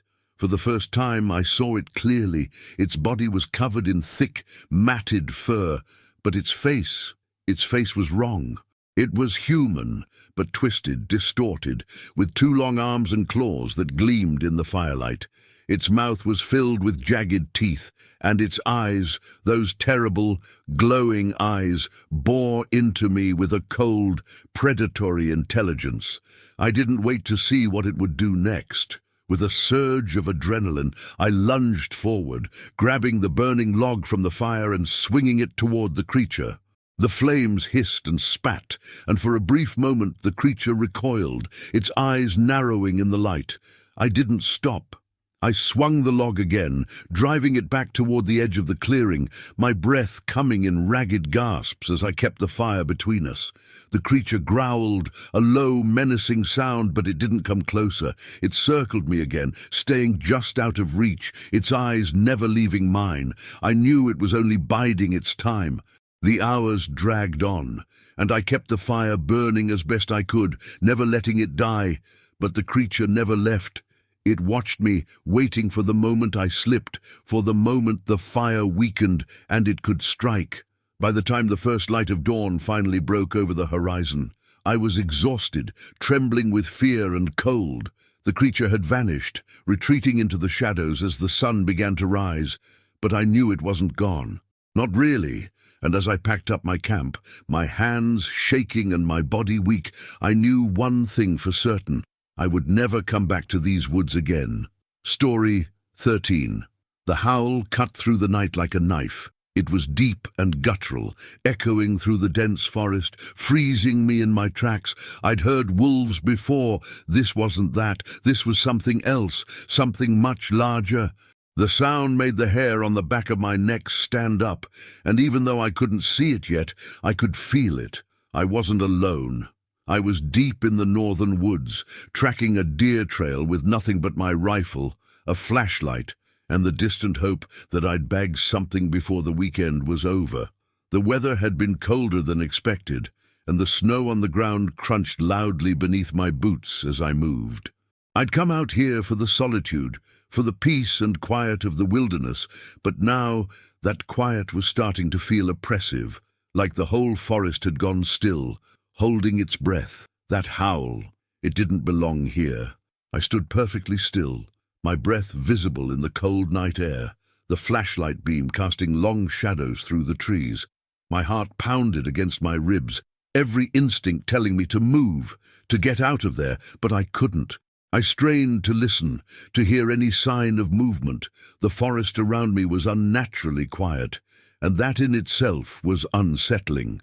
No wind, no rustling leaves, not even the soft scurry of small animals in the underbrush, just silence. And then the sound of something moving, something big, the crunch of snow, slow and deliberate, coming from my left. I swung the flashlight in that direction, the beam shaking as I scanned the trees. Nothing. Just more shadows, more snow-covered branches. Probably a bear, I muttered under my breath, though I didn't believe it. Bears didn't howl like that. I tightened my grip on the rifle and took a step back, my boots sinking into the snow. The sound of footsteps grew louder, closer. My pulse quickened, the cold seeping deeper into my bones as I fought to keep my breathing steady. Whatever it wasn't moving like an animal. It was too deliberate, too purposeful, and it was heading straight for me. "Show yourself," I said, my voice shaky, almost hoping I wouldn't get an answer. The footsteps stopped. For a moment, everything was still again, that crushing silence descending over the forest like a heavy blanket. My flashlight wavered as I slowly swept the beam over the trees, my mind racing through every possible explanation. Maybe it was another hunter, lost in the dark. Maybe it was an elk, larger than expected, making its way through the trees. Then, Just beyond the edge of the flashlight's reach, I saw them, two glowing eyes staring back at me from the shadows. They were high off the ground, too high to be a wolf or a bear. They blinked slowly, deliberately, watching me. I took a step back, my stomach twisting with fear. The eyes didn't move, but the silence between us felt charged, like the creature was waiting for something. My breath came in shallow bursts as I raised the rifle, my hands trembling. I didn't know what I was aiming at, but those eyes, they were wrong, too wide apart, too intelligent, like something was thinking, calculating. "Who's there?" I called out, trying to sound brave, but my voice came out weak, barely above a whisper. The eyes blinked again, and then, slowly, they began to move toward me. The figure emerged from the darkness, and I finally saw it for what it was, a hulking shape, covered in thick, matted fur, its body towering over me. It walked on two legs, its arms long and muscular, ending in hands that looked almost human, except for the long, curved claws that glinted in the moonlight. My blood ran cold. This wasn't an animal. It wasn't human either. It was something in between, something that shouldn't exist. The creature took another step toward me, its massive frame blocking out the moonlight. I could see its breath now, steaming in the cold night air, hear the low growl rumbling deep in its chest. Its mouth hung open, revealing sharp, yellowed teeth, and those eyes, those terrifying, glowing eyes, were fixed on me with a hunger that made my stomach twist. I stumbled backward, nearly losing my footing in the snow, but I didn't lower the rifle. My mind screamed at me to run, but my legs felt like they were made of stone. I couldn't take my eyes off the creature. It moved with an eerie, predatory grace, its steps slow and deliberate, as though it knew it had all the time in the world. I fired. The sound of the gunshot shattered the silence, echoing through the trees. The creature recoiled, its eyes narrowing in what looked almost like anger, but it didn't go down. It didn't even bleed. The bullet seemed to have no effect at all. My heart raced, panic surging through me. I fired again, but the creature didn't flinch. It just kept coming, slow and methodical, like it knew there was no escape.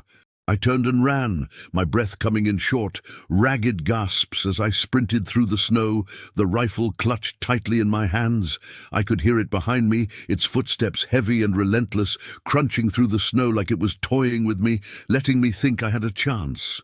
My legs burned as I pushed myself harder, the cold air tearing at my lungs. The trees blurred around me, and every few seconds I dared to glance back. But the creature was always there, moving steadily through the darkness, its glowing eyes fixed on me. There was nowhere to go.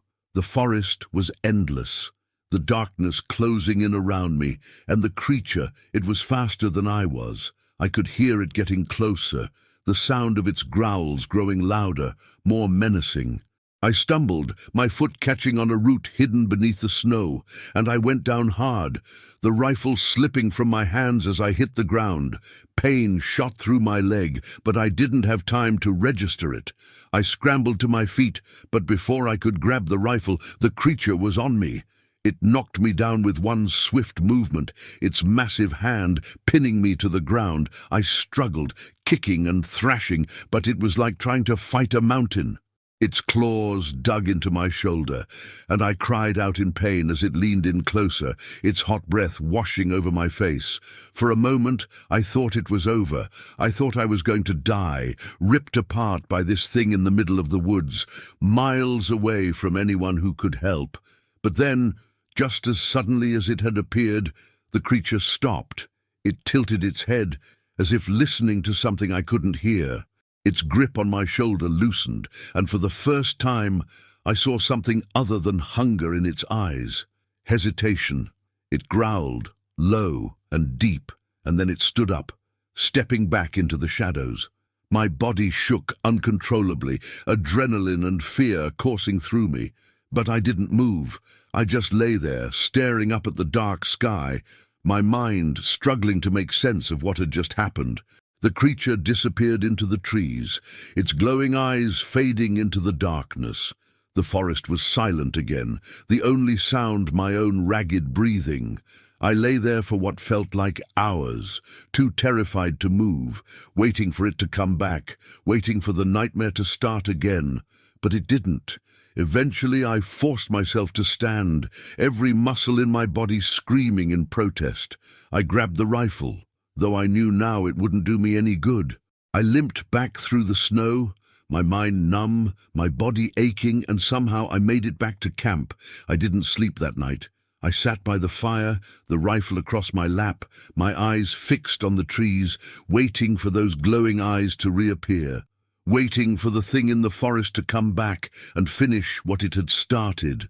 But it never did. I packed up at first light and left the woods, vowing never to return. Whatever that thing was, it was still out there, watching, waiting, and I wasn't going to be its next victim. Story 14. The cave was a mistake. I knew it the moment we stumbled upon it, hidden behind thick brush and half buried in the side of the mountain like a secret that wasn't meant to be found. It was the kind of place that made the hair on the back of your neck stand up before you even realized why. But we were too curious to walk away. We were 3 days into a week-long hike, miles deep into a stretch of wilderness few people ever ventured. Just me and my 3 friends, pushing through the remote terrain, the kind of trip we lived for. The wilderness was our escape, our way of disconnecting from the world and testing ourselves against nature. But as we stood in front of that cave, something about it felt wrong. The air was colder near the entrance, and the darkness inside was thick, almost palpable, like it swallowed the light whole. "You think anyone's ever been in there?" Mike asked, his voice breaking the uneasy silence that had settled over us. I glanced at the others. Jess had her arms crossed, her expression wary, and Claire was standing a few feet back, like she didn't want to get too close. I felt the same pull of hesitation gnawing at my gut, but I shrugged it off. We were experienced hikers and climbers.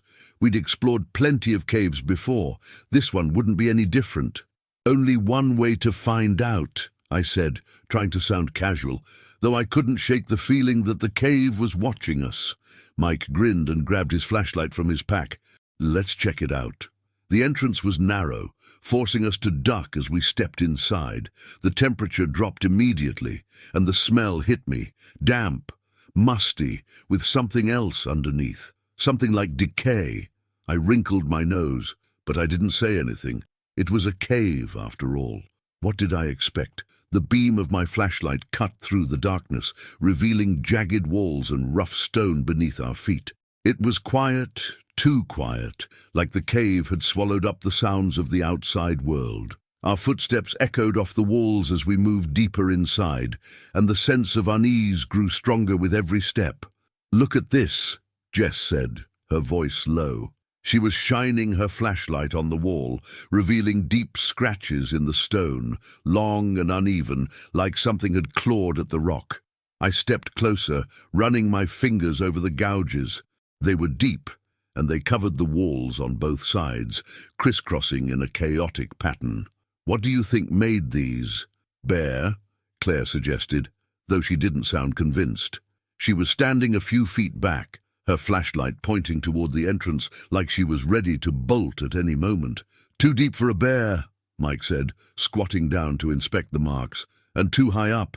Look at the ceiling." I followed his gaze and felt a cold prickle run down my spine. The scratches were everywhere, on the walls, the floor, even the ceiling, as though something had been trapped in the cave and had clawed at the stone in a desperate attempt to escape.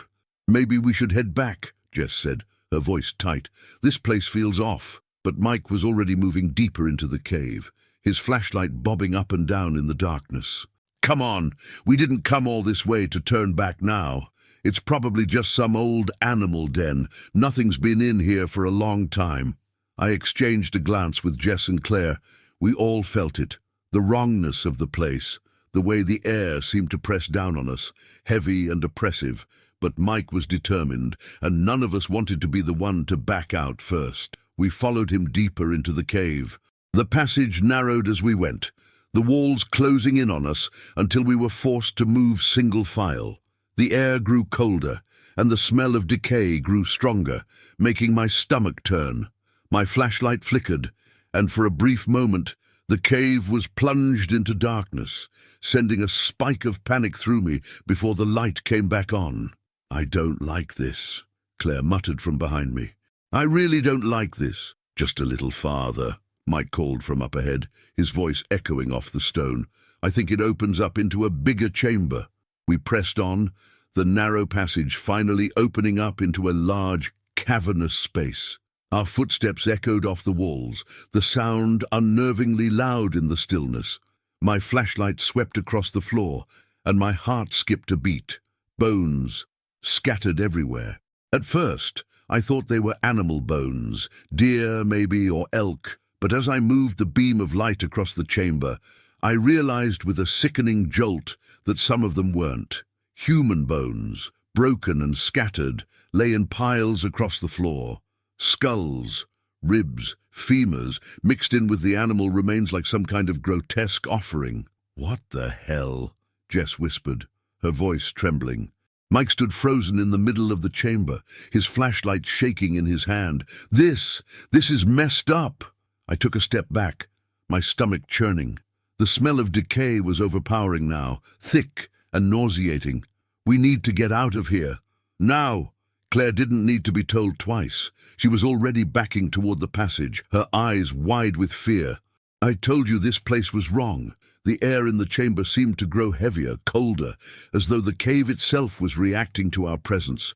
I could feel it pressing down on me, suffocating, like the walls were closing in. My heart raced, and I turned to follow Claire, my breath coming in short, panicked bursts. That's when I heard it. A low, guttural growl that seemed to come from the very walls of the cave. I froze, my blood turning to ice.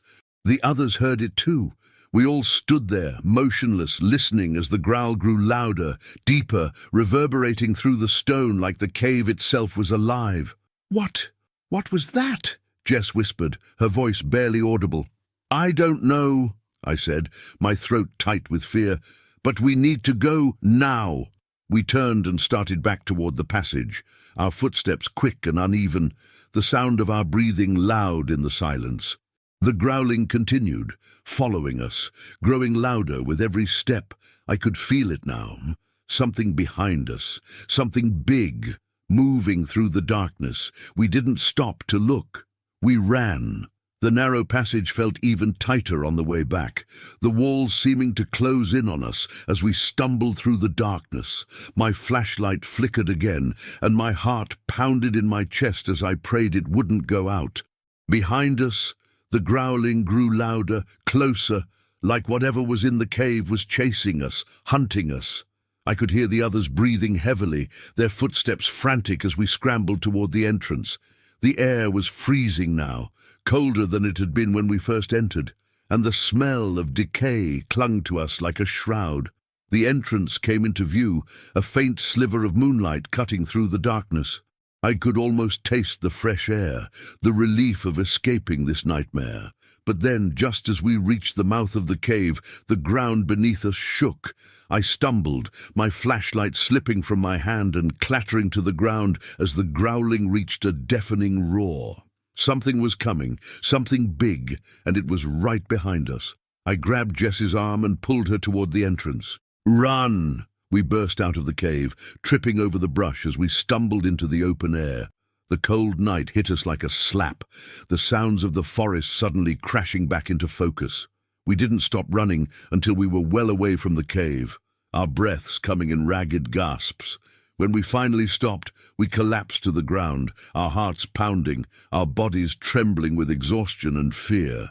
I looked back toward the cave, half expecting to see something emerge from the darkness, but there was nothing, just the gaping black mouth of the cave, hidden behind the trees, waiting. We didn't speak for a long time. When we finally did, none of us had an explanation for what we had seen or heard. All we knew was that we weren't going back. Some places are better left unexplored. Story 15. The valley was too quiet. Not the kind of quiet that made you feel peaceful, but the kind that made your skin crawl. No birds, no rustling leaves, not even the faint hum of insects. Just a suffocating, oppressive silence that seemed to stretch over the land like a heavy blanket. I'd been a ranger for years, patrolling every inch of these woods, but I'd never felt anything like this. Something was wrong here, something I couldn't explain, and the further I ventured into the valley, the more it gnawed at the edges of my mind. I wasn't supposed to be here. This part of the park had been off-limits for years. Officially, it was due to the terrain being dangerous, too many cliffs, unstable ground, the works. But anyone who worked here long enough heard the stories, disappearances, animals found torn apart in ways no predator could manage. And that sound, people who came too close to the valley reported hearing this deep, unsettling groan, like the earth itself was moaning in pain. But all of that was folklore, right? Until today. I'd been sent to investigate a few reports of hikers hearing strange noises near the valley's edge. Nothing serious, nothing unusual for the area, just another job. But when I stepped into the valley, I realized why people felt uneasy about this place. The air was thick, heavy with a sense of dread that I couldn't shake, and every step felt like I was trespassing on something ancient and unforgiving.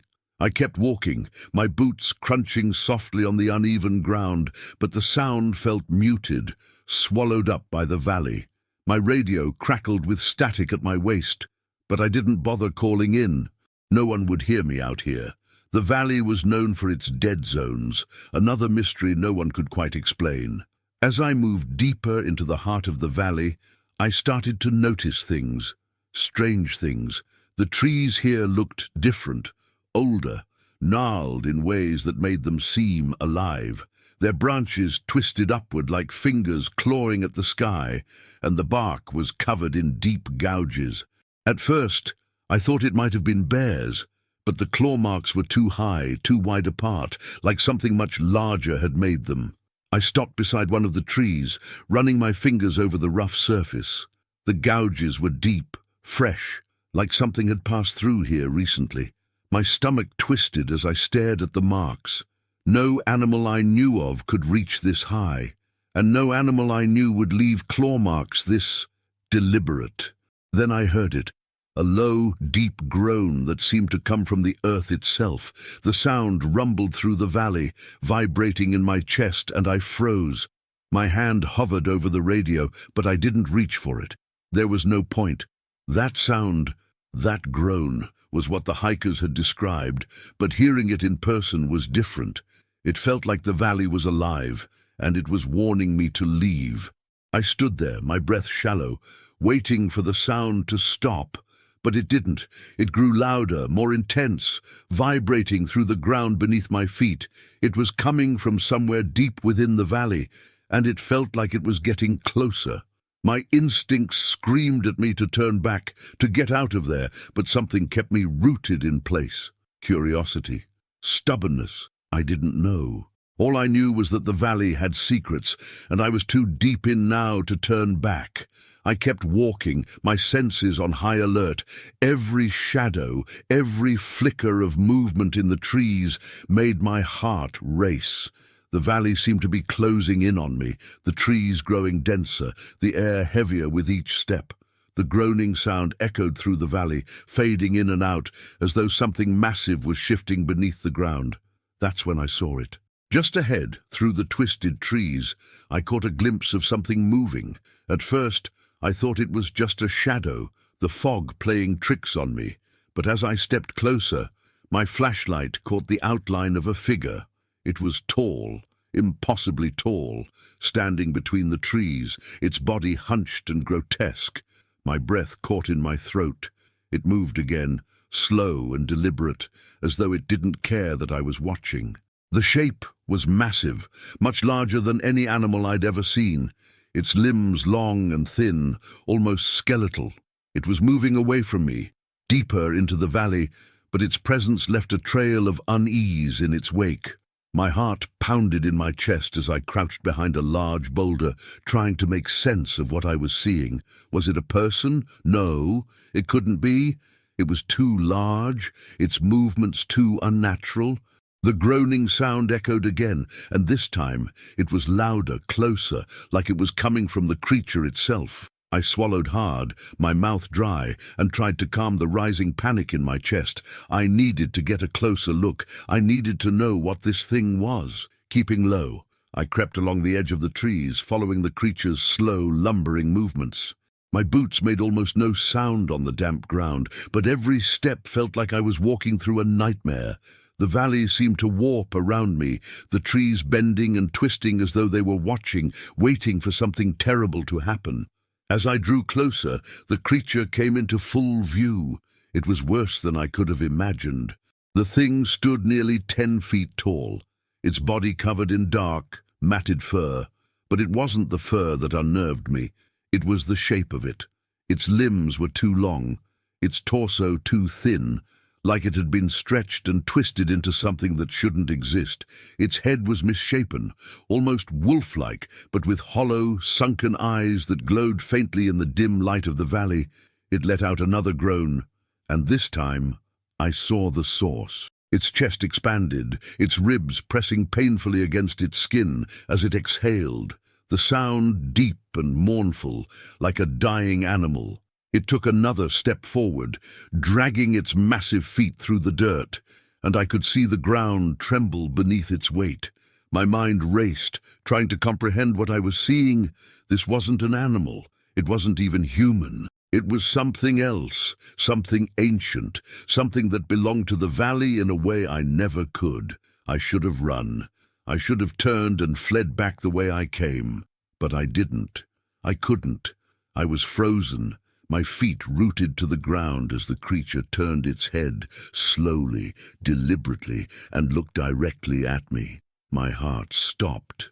Its eyes, those hollow, glowing eyes, locked onto mine, and in that moment I felt a cold, paralyzing fear like nothing I'd ever experienced before.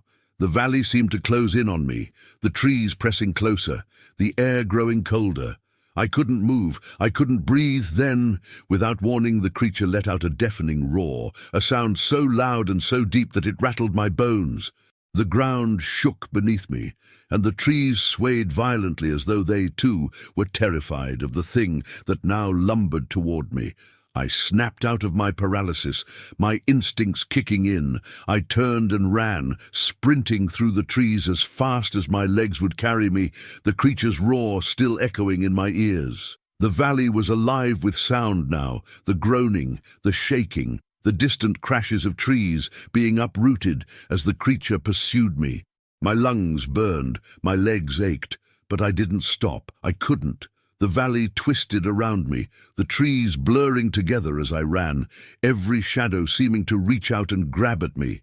The ground trembled with every step the creature took, the sound of its footsteps growing louder, closer.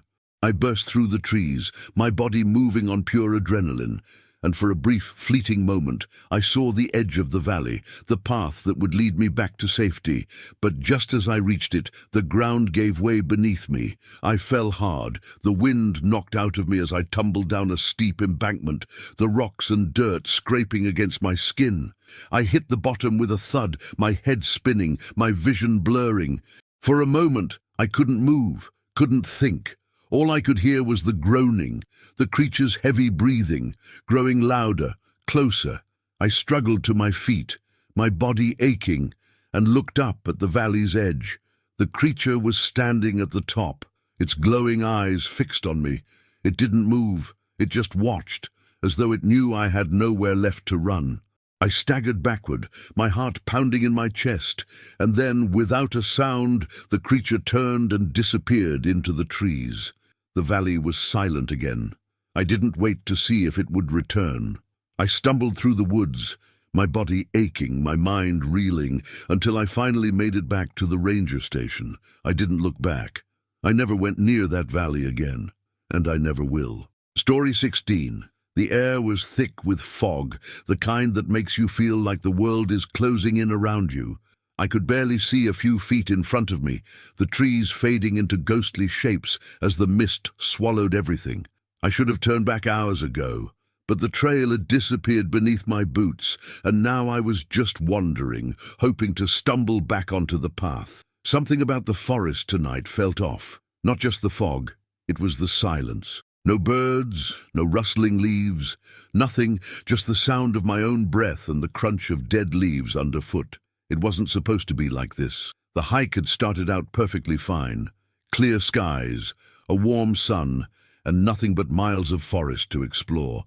I'd been coming to these woods for years, always finding peace in the isolation, but tonight that isolation felt different, more like being trapped. I stopped to catch my breath, leaning against a thick tree, the bark cold and damp under my hand. I pulled out my phone, just to check, though I already knew. No signal. The screen glowed dimly for a second before I shoved it back into my pocket. Useless. As I stood there trying to get my bearings, I heard it, faint at first, barely more than a whisper, but unmistakable. A voice, distant, muffled by the fog, but definitely a voice. I froze, straining to listen. For a moment, I thought maybe it was my mind playing tricks on me. I was tired, lost, and starting to feel the weight of the dark pressing in. But then I heard it again. Closer. Help. The voice was weak, strained, like whoever was calling out was hurt. My stomach twisted. Someone else was out here, someone who needed help. I straightened up, my heart pounding in my chest. "Hello," I called back, my voice sounding too loud in the eerie stillness. No response, just more silence, the kind that felt unnatural, like the whole forest had gone dead. I hesitated, glancing around, trying to pinpoint where the voice had come from. The fog made everything feel disorienting, the trees all starting to look the same, but there was no mistaking what I'd heard. Someone was out there, maybe another hiker who had gotten lost like me. Maybe they were hurt or worse. "Hello," I called again, louder this time, my voice cutting through the thick air. "I heard you. Where are you?" A few seconds passed. Then, faintly, almost like a breath, the voice came again. "Here. Help me." It was closer now, definitely coming from somewhere to my right, deeper into the trees. My gut told me to turn back, that something about this wasn't right, but I couldn't just ignore it. What if someone was injured? What if they'd been out here longer than me, waiting for someone to find them? Against my better judgment, I started moving toward the voice, stepping carefully over the gnarled roots and dead branches that littered the forest floor. The fog grew thicker the deeper I went, curling around me like a living thing, but I kept going. The voice was getting clearer, more distinct. "Please," it whispered. "Help me." My pulse quickened as I picked up the pace, my boots slipping on the damp ground. The trees seemed to close in around me, their branches twisting overhead, blocking out what little light was left. I was walking blind now, guided only by the voice that kept calling out, weak and desperate. Then I saw it, a figure in the fog, slumped against the base of a tree. "Hey!" I shouted, relief flooding through me. I rushed toward the figure, my heart racing. "I'm here, I can help." As I got closer, my footsteps slowed. Something was wrong. The figure wasn't moving. It was just sitting there, hunched over, its back turned to me.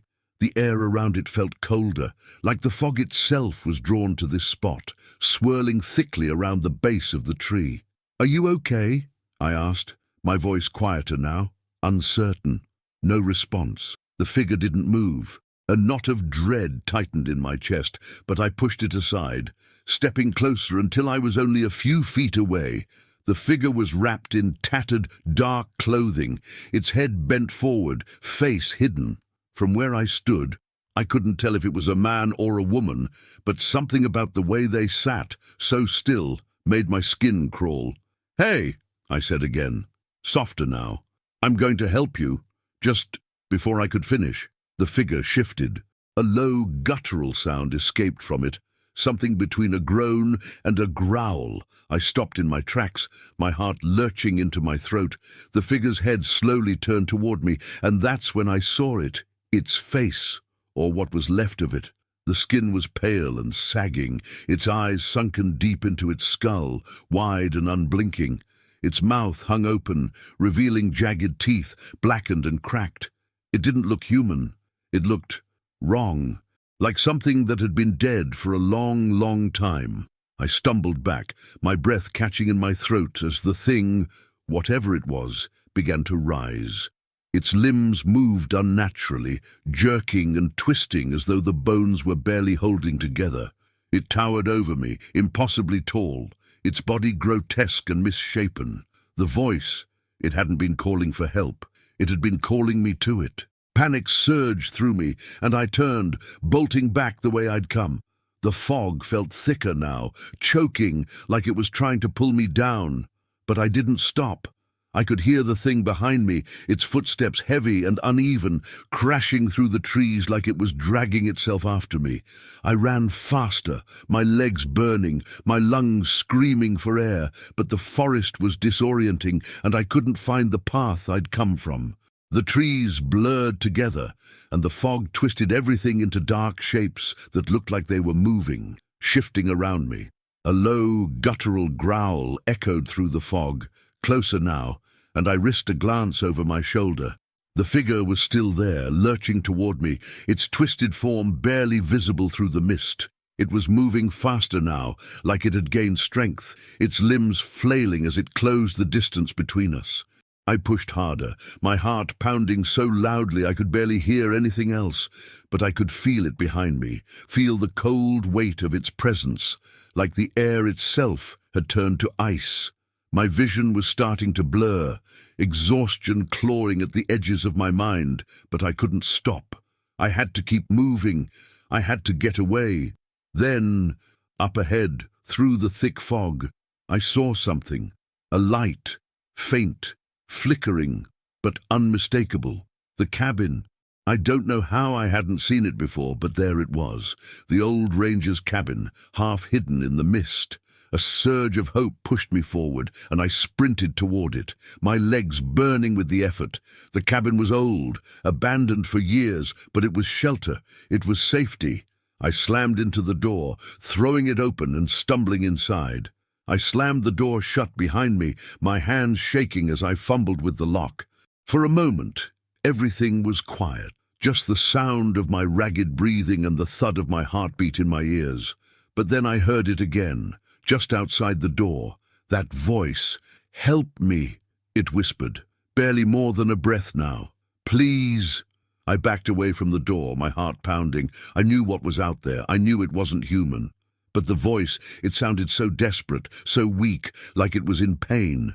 For a long moment, I just stood there, staring at the door, my mind racing.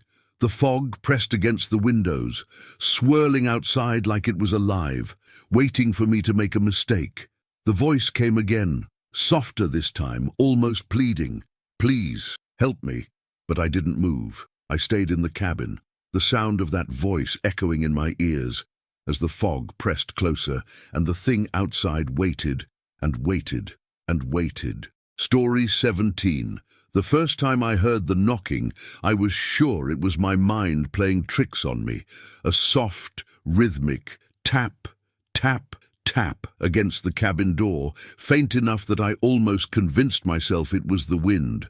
But the wind doesn't knock in patterns, and it doesn't make your stomach twist in knots like that. I sat up in bed, the blankets clutched to my chest, listening, waiting for it to stop.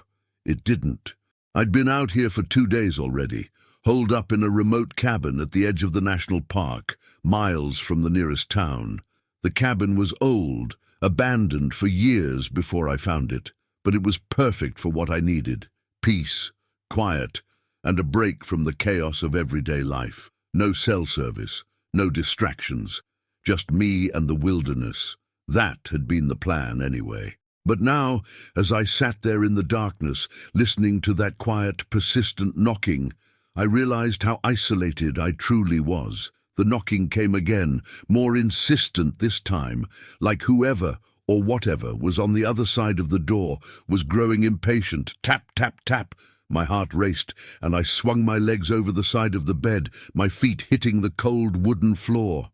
I grabbed the flashlight from the nightstand, my hands trembling as I flicked it on, casting a thin beam of light around the small cabin.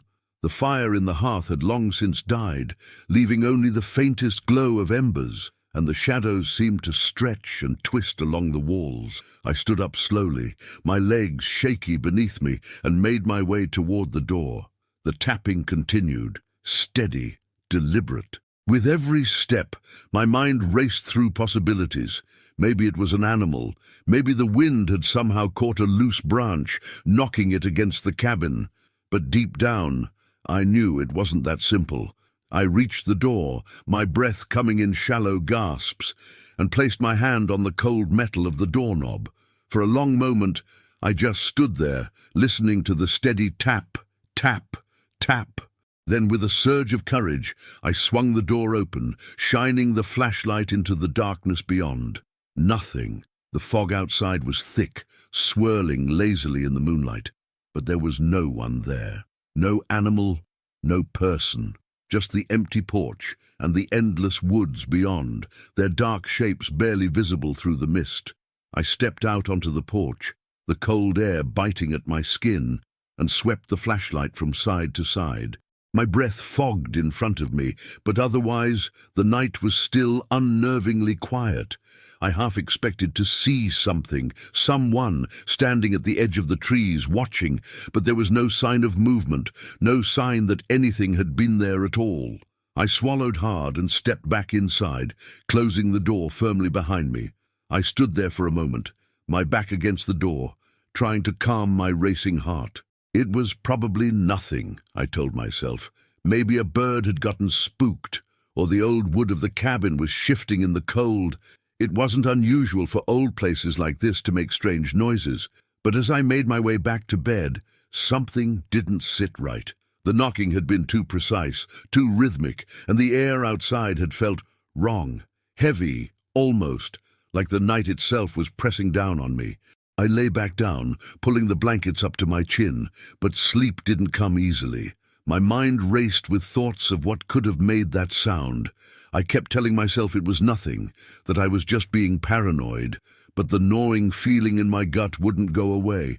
I must have fallen asleep at some point, because the next thing I knew, I was jolted awake by that same sound. Tap, tap, tap. But this time, it wasn't at the door. It was at the window. My blood ran cold as I sat up in bed, my heart thudding in my chest. The window was just a few feet from the bed, the curtains drawn tightly shut, but I could hear it clearly. The same soft, insistent knocking, like something was tapping lightly against the glass. I grabbed the flashlight again, my hands shaking as I turned it on and aimed it toward the window. The knocking continued, steady and patient, as though whatever was out there knew I had no choice but to acknowledge it. Tap, tap, tap. I stood up, my legs barely supporting me, and took a step toward the window. My mouth was dry, my throat tight with fear. I reached out with a trembling hand, gripping the edge of the curtain. For a long moment, I hesitated, my mind screaming at me not to look, not to see what was waiting on the other side of the glass, but I couldn't stop myself. I yanked the curtain open, shining the flashlight into the darkness beyond. Nothing, just the fog, thick and swirling, obscuring everything beyond a few feet. The window pane was cold, and there were no signs of anyone or anything outside. No footprints in the dirt, no smudges on the glass. Just that same eerie stillness that hung over the entire forest. I let out a shaky breath, closing the curtain again, my hands trembling.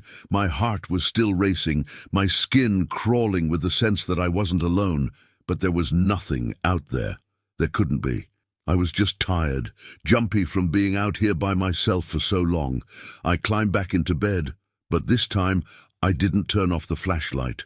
I kept it clutched in my hand, the beam pointed toward the window, just in case. The knocking had stopped, but I couldn't shake the feeling that whatever had made it was still out there, watching, waiting for me to let my guard down.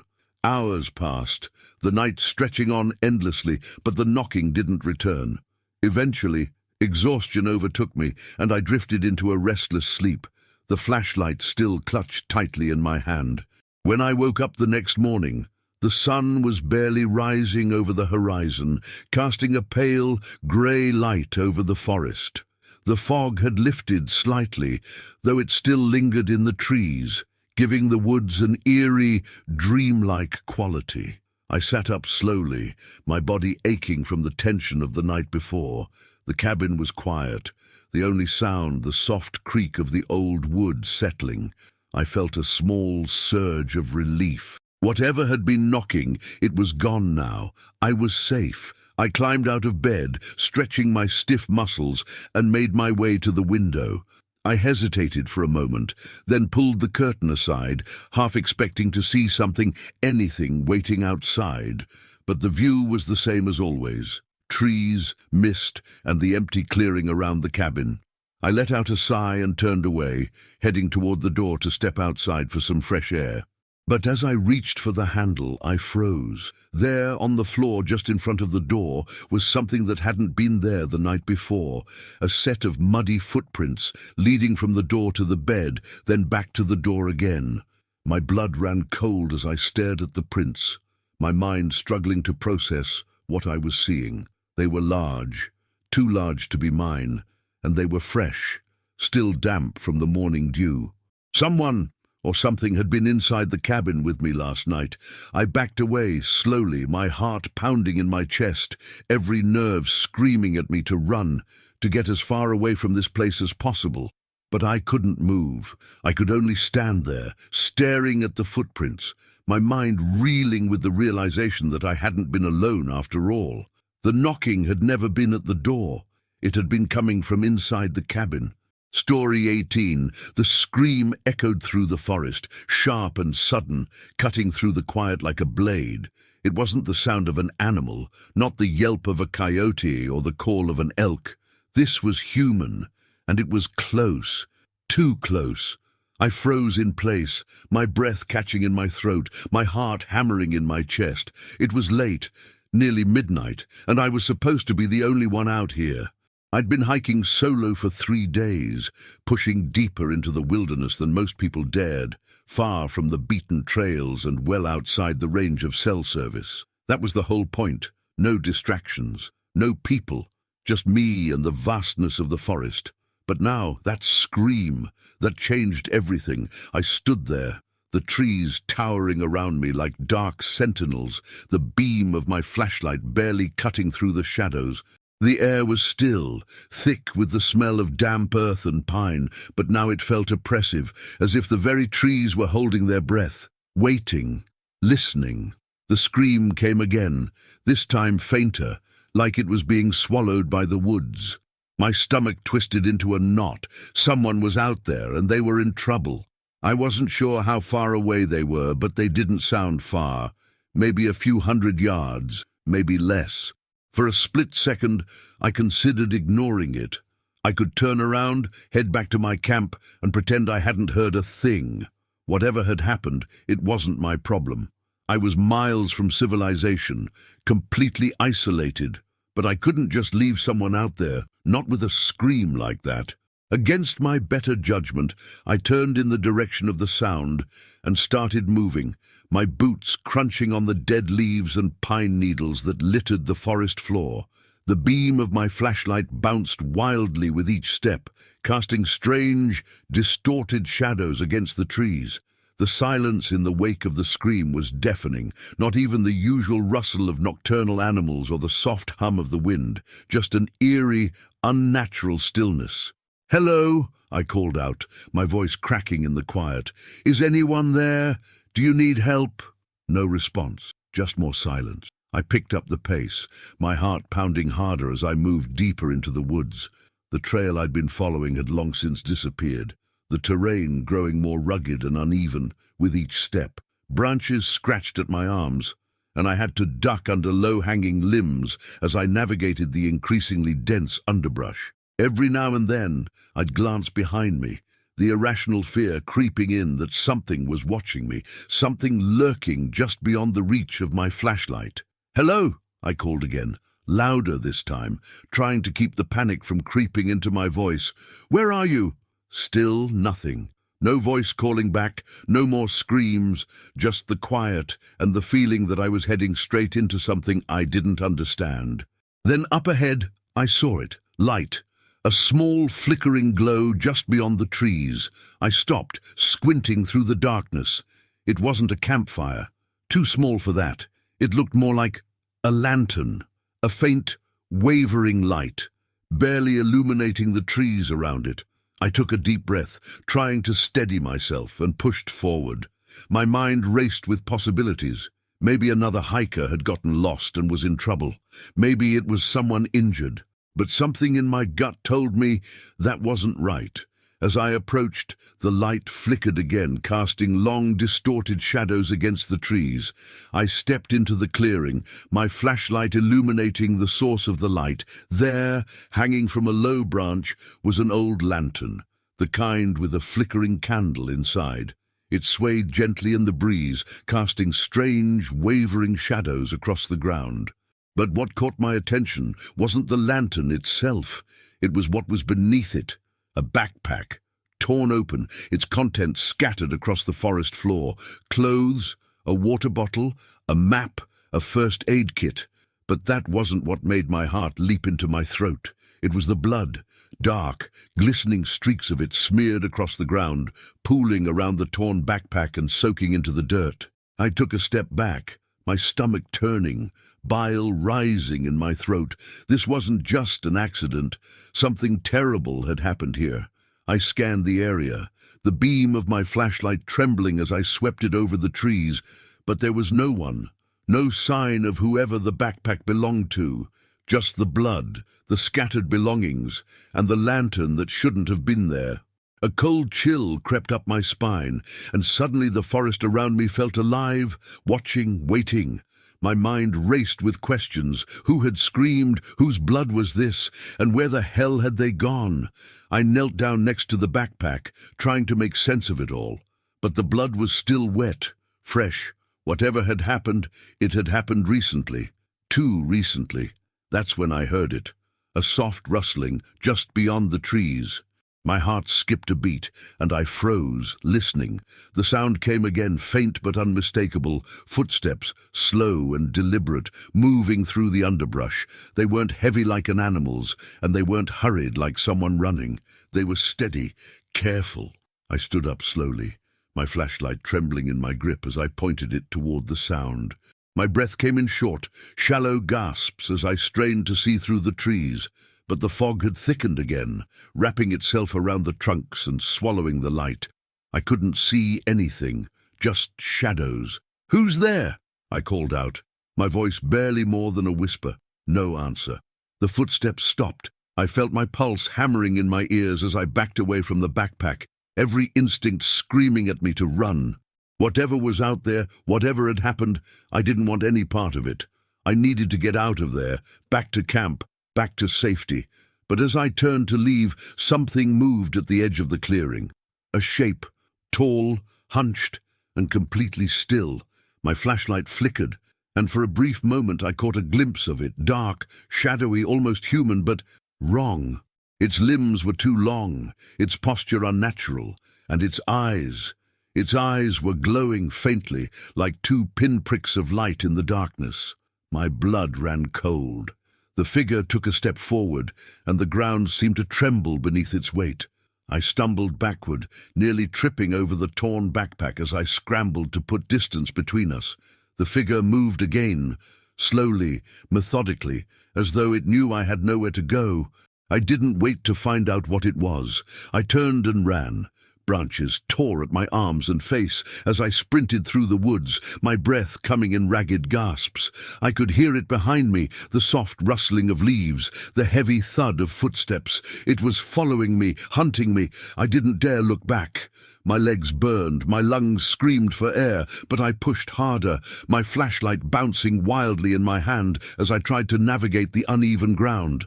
The trees blurred together, the fog thickening around me, making it harder to see, harder to think, And then, just as suddenly as it had started, the footsteps stopped. I skidded to a halt, my heart pounding in my chest as I spun around, shining the flashlight behind me. The forest was still, the fog swirling lazily between the trees, but there was no sign of the figure, no sound, nothing. I stood there, gasping for breath, waiting for something, anything, to happen. But the forest was silent again, oppressively so. I turned and kept running, not stopping until I reached my camp, the small fire I'd built earlier barely more than glowing embers now. I collapsed onto the ground, my entire body trembling as I struggled to catch my breath. I scanned the tree line, my eyes wide, but the figure hadn't followed me here. For the rest of the night, I sat by the fire, my flashlight clutched in my hand, my eyes never leaving the darkness beyond the trees. Every crack of a branch, every rustle of leaves sent my heart racing, but the figure never reappeared. When dawn finally broke, I packed up my gear and left the forest, moving as quickly as my aching legs would allow. I never went back. Whatever was in those woods, it wasn't something that should have been disturbed. And I wasn't about to be its next victim. Story 19. The scream was so sharp, so sudden, that it sliced through the peaceful calm of the forest like a blade. One moment, I was alone, surrounded by nothing but the soft rustle of leaves and the quiet hum of nature. The next, the air was filled with that blood-chilling sound. It was the kind of scream that made your heart stop, the kind that told you something was terribly, terribly wrong. I froze mid-step, every sense on high alert, listening as the scream echoed through the trees and then faded into an eerie, unnatural silence. My brain struggled to catch up with what I'd just heard. It wasn't an animal, I was sure of that. No coyote or mountain lion ever sounded like that. It was human, someone in pain, someone terrified. My stomach twisted into a knot. I'd been hiking these woods for years, always enjoying the solitude, the way the forest seemed to swallow up the noise of the world. But now, that silence felt different, heavy, threatening. I had no signal this far out, no way to call for help. My first instinct was to turn back, to pretend I hadn't heard anything, to get the hell out of these woods as fast as I could. But something pulled me forward. What if someone was hurt? What if they were alone, lost, and that scream was their last desperate cry for help? Before I could talk myself out of it, I started moving, my boots crunching on the leaf-covered ground. My pulse pounded in my ears as I walked, my flashlight cutting through the growing darkness of the late afternoon. The sun was sinking lower, casting long shadows through the trees, making everything feel colder, more menacing. I followed the sound, or at least where I thought it had come from, pushing deeper into the forest, farther away from the trail. The trees grew denser the further I went, their twisted branches reaching out like skeletal hands. My breathing grew shallow, and every few minutes I stopped, straining to listen for any sign of movement, any sound that might give me a clue as to where that scream had come from. Nothing, just the soft rustling of leaves and the faint whisper of the wind. "Hello," I called out, my voice sounding small and fragile against the vastness of the forest. "Is anyone out there? Do you need help?" No answer. I kept walking, pushing forward, even though every instinct screamed at me to turn around. The air grew colder, the trees thicker, until it felt like I was walking through a different world altogether. The forest had always been familiar to me, comforting even, but now it felt like I was intruding, like the trees themselves were watching me. That's when I saw it. A clearing up ahead, the trees parting to reveal a small, open space bathed in the last dying light of the day, and in the center of the clearing, something was lying on the ground.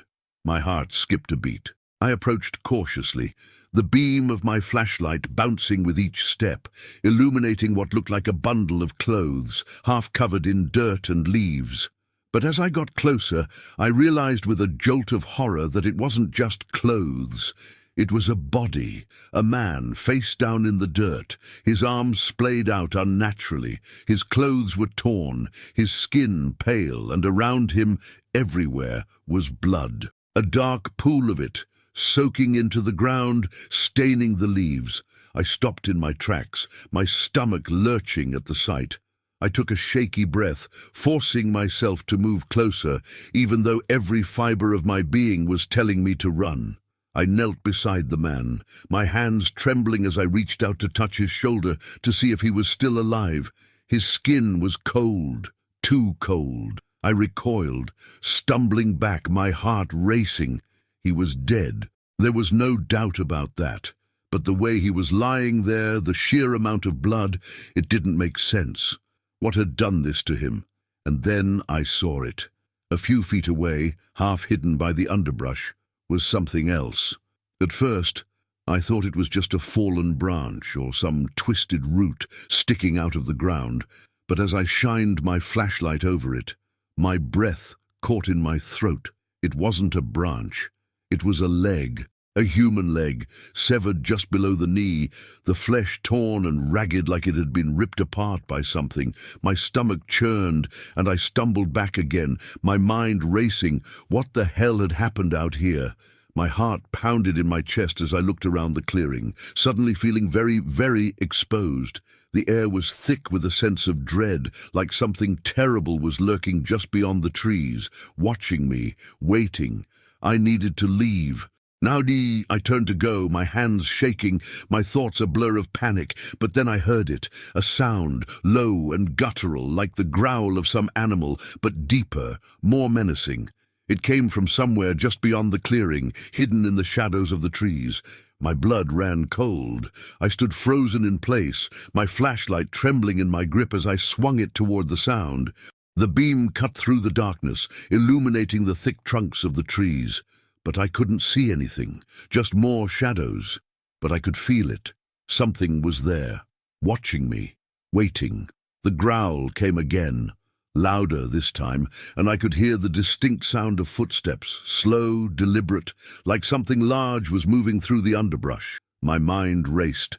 A bear, a mountain lion, no, whatever this was, it felt different, more dangerous, more deliberate. I didn't wait to find out.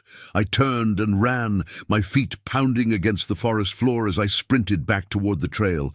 Branches whipped against my face and arms, the cold air burning my lungs. But I didn't stop. I couldn't. Whatever was out there, it was following me. I could hear it now, the heavy thud of footsteps, the snapping of branches, the growling growing louder and more intense. It was getting closer. I ran faster, my legs burning with the effort, the flashlight bouncing wildly in my hand.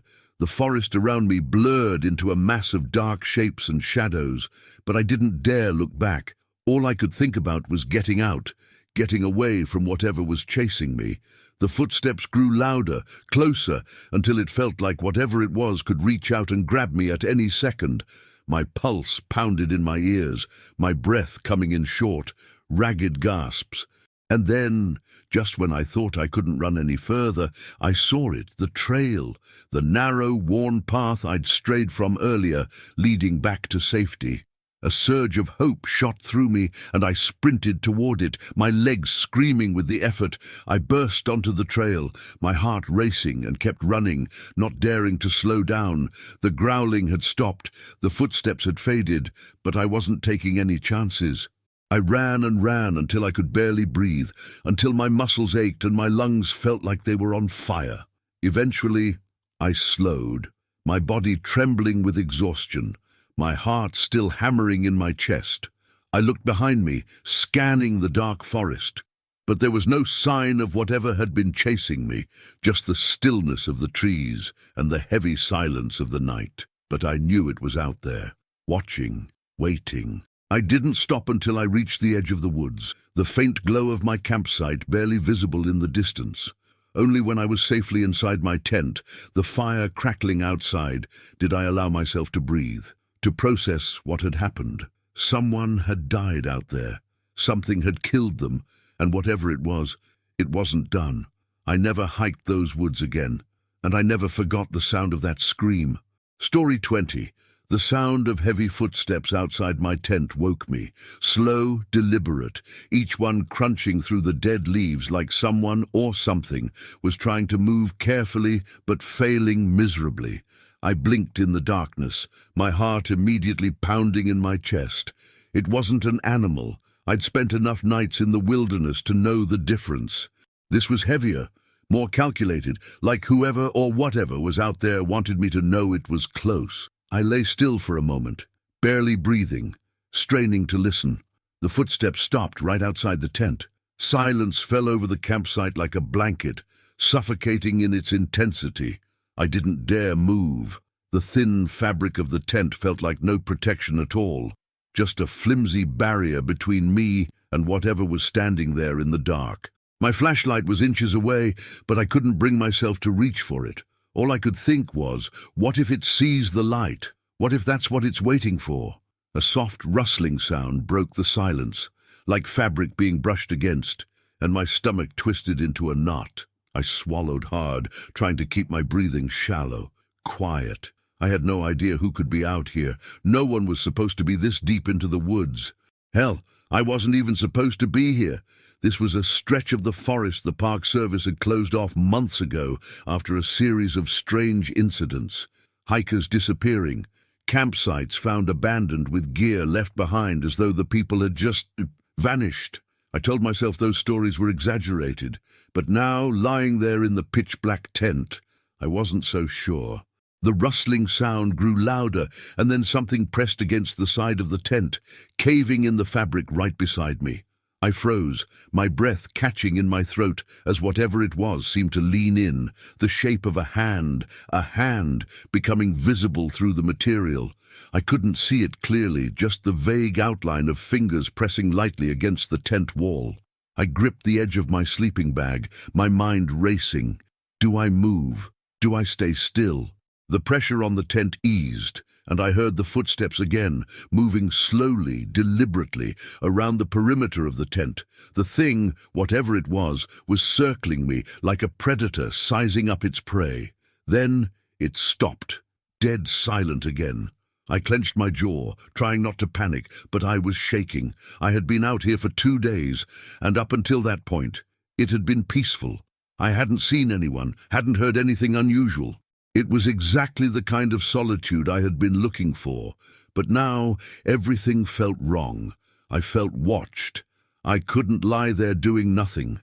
I had to see what was out there. Slowly, inch by inch, I reached for my flashlight, my hand trembling as I wrapped my fingers around it.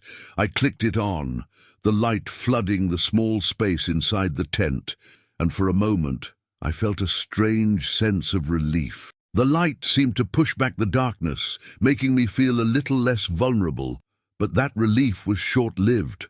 Suddenly, there was a loud thud against the side of the tent, like something had slammed into it with force. I jumped, my heart hammering in my chest as I scrambled to sit up, the flashlight shaking in my hand. Whatever was outside, it was angry or impatient. I unzipped the tent just enough to peek out, my breath coming in short. Panicked gasps. The beam of the flashlight cut through the darkness, illuminating the trees and the underbrush around the campsite. Nothing, but the footsteps started again, this time faster, circling me in the shadows just beyond the light's reach. I couldn't see who or what it was, but I could hear it, moving faster now, almost running. My pulse quickened, panic fully setting in. I bolted out of the tent, shining the flashlight wildly in every direction. "Who's there?" I shouted, my voice cracking, barely able to hide the fear. "Whoever you are, this isn't funny." No response. The footsteps stopped again. I stood there, panting, the cold night air biting at my skin, the flashlight trembling in my grip as I scanned the forest.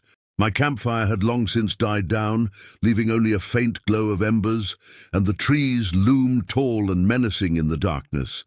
And then, from behind me, came a voice. "I've been waiting for you." It was low, gravelly, and not quite human. My blood ran cold. I spun around, shining the flashlight toward the sound, but there was no one there. Just trees. But the voice. It had been so close, right behind me.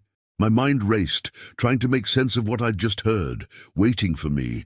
I backed up slowly, my heart pounding, the flashlight beam dancing across the trees. The forest around me seemed to press in closer, the air thick with tension, like the entire world was holding its breath. I could feel eyes on me, watching from the shadows, but I couldn't see a thing. I started walking, forcing myself to move, trying to stay calm, even though every part of me wanted to run. The path back to the trailhead was miles away, and I knew I wouldn't make it if I sprinted through the woods blindly. I had to be smart. I had to get out of here, but I had to do it without panicking. As I moved through the trees, the voice came again, this time from somewhere to my left. "Leaving so soon." I froze, my skin crawling. It wasn't just the words, it was the way they echoed, like the forest itself was speaking. I shined the flashlight toward the sound, but again, nothing, just the dense woods, silent and foreboding. I had to get out of here. I didn't know what was toying with me, but it wasn't human, and it wasn't something I wanted to meet. I picked up the pace, my footsteps crunching on the forest floor as I pushed through the underbrush, the trees looming large and dark around me. My heart pounded in my chest, my breath coming in short, panicked bursts, and then I heard it. The footsteps again, faster this time, pounding through the woods behind me, getting closer.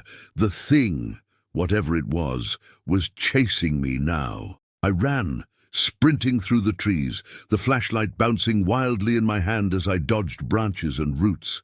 I could hear it gaining on me, its footsteps heavy, relentless. My legs burned, my lungs screamed for air, but I couldn't stop. Not now.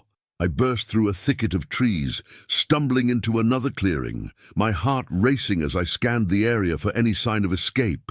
There was nothing but trees, darkness, and that oppressive silence that seemed to settle over everything. Then, just ahead, I saw it, a cabin, old, run down, but shelter. I didn't hesitate. I sprinted toward it, throwing myself at the door and wrenching it open. I slammed it shut behind me, locking it as best as I could before collapsing against the wall, gasping for breath. The cabin was dark, the air thick with dust, but it was safe for now. I could hear the thing outside, circling, its footsteps slow and deliberate again, but it didn't try to enter. It just waited. For hours, I sat in that cabin, every sound making me jump, every creak of the old wood sending a fresh wave of terror through me. The thing outside never left. It circled, it whispered, it waited. By dawn, the footsteps had faded, the voice gone, but the fear never left me. And as I stepped out of that cabin, the woods eerily quiet in the early morning light, I knew one thing for certain. Whatever had been out there, it was still waiting.